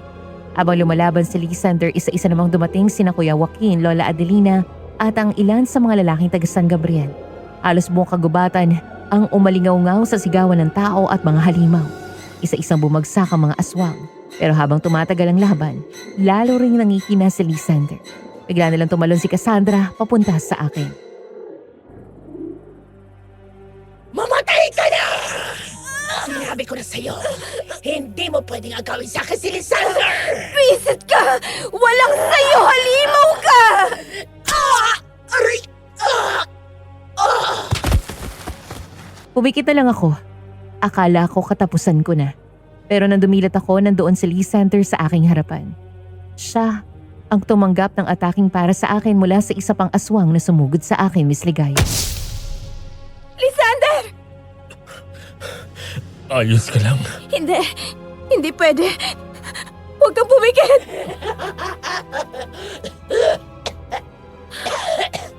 Tapos na ang lahat! ako papayag na magtagumpay ka. Panginoon, kung totoo pong may pag-asa pa, iligtas niyo siya. Huwag niyo pong hayaang matawas ang lahat sa ganito. Hindi ko alam kung himala ba yun o bunga ng pagmamahal na ipinaglalaban namin. Pero biglang umihip ang napakalakas na hangin at nagsimulang magliyab ang katawan ni Cassandra. Kasabay ng huli niyang sigaw, isa-isang naglaho ang mga natitirang aswang. Biglang naging tahimik ang buong kagubatan. Parang may anong naputol matapos ang napakaraming taon. Ang sumpa sa wakas ay nagwakas na rin. Nang tingnan ko si Lysander, hinang-hina na siya at pakiramdam ko talagang bibigay na ang kanyang katawan.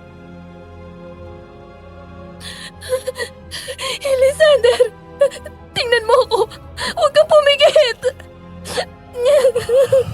Mukhang natupad din palang gusto mo. Ano bang sinasabi mo? Tumigil ka nga. Hindi pa tayo tapos.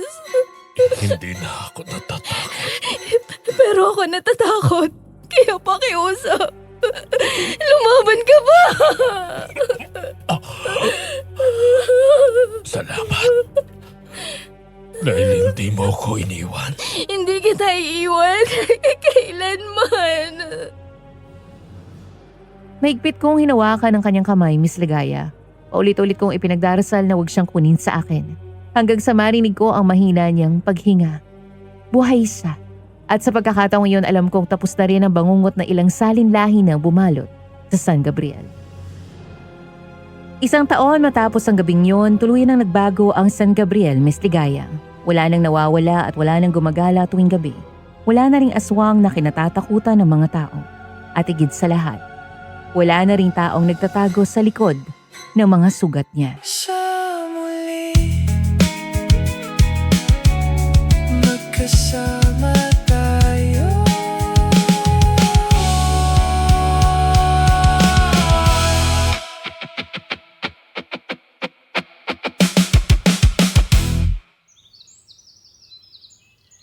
Pasensya ka na, Lysander. Ang laki ng pagkakamali namin sa iyo noon. Maraming salamat dahil buong buhay mo pala kaming pinuprotektahan. Ang mahalaga, ligtas na tayong lahat. Ngayon, tingin ko, sarili ko naman ang uunahin ko. Lysander, Ariana, salamat dahil ikaw ang naging dahilan kung bakit natuto kong lumaban para sa sarili ko. Makakasalan mo ba ako?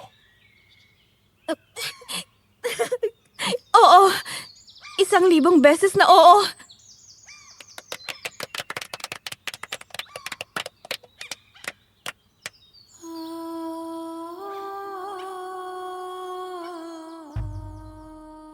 At doon nagtapos ang kwento naming dalawa, Miss Ligaya. Akala ng buong baryo, malas si Lysander. At siguro, iyon na ang pinakamahalagang aral sa lahat. Huwag nating husgahan ng isang tao batay sa mga kwentong naririnig lang natin. Dahil kung minsan ang taong pinakaayaw ng mundo, siya pala ang pinakamalaking bayani natin ngayon. Maraming salamat ulit, Miss Ligaya, sa pakikinig.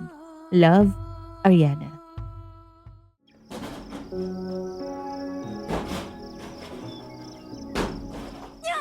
Tama ka naman, Miss Ligaya.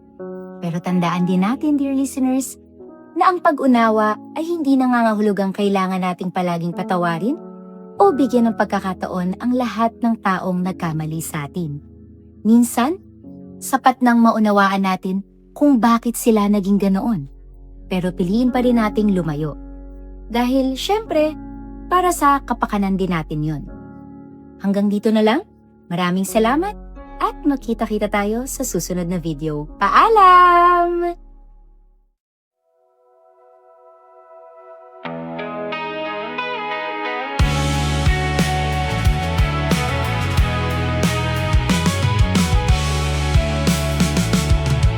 Habang dumaraan ang panahon, tahimik lang akong nakatanaw. Sa bintana, buwan lang ang kasama, hanggang may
isa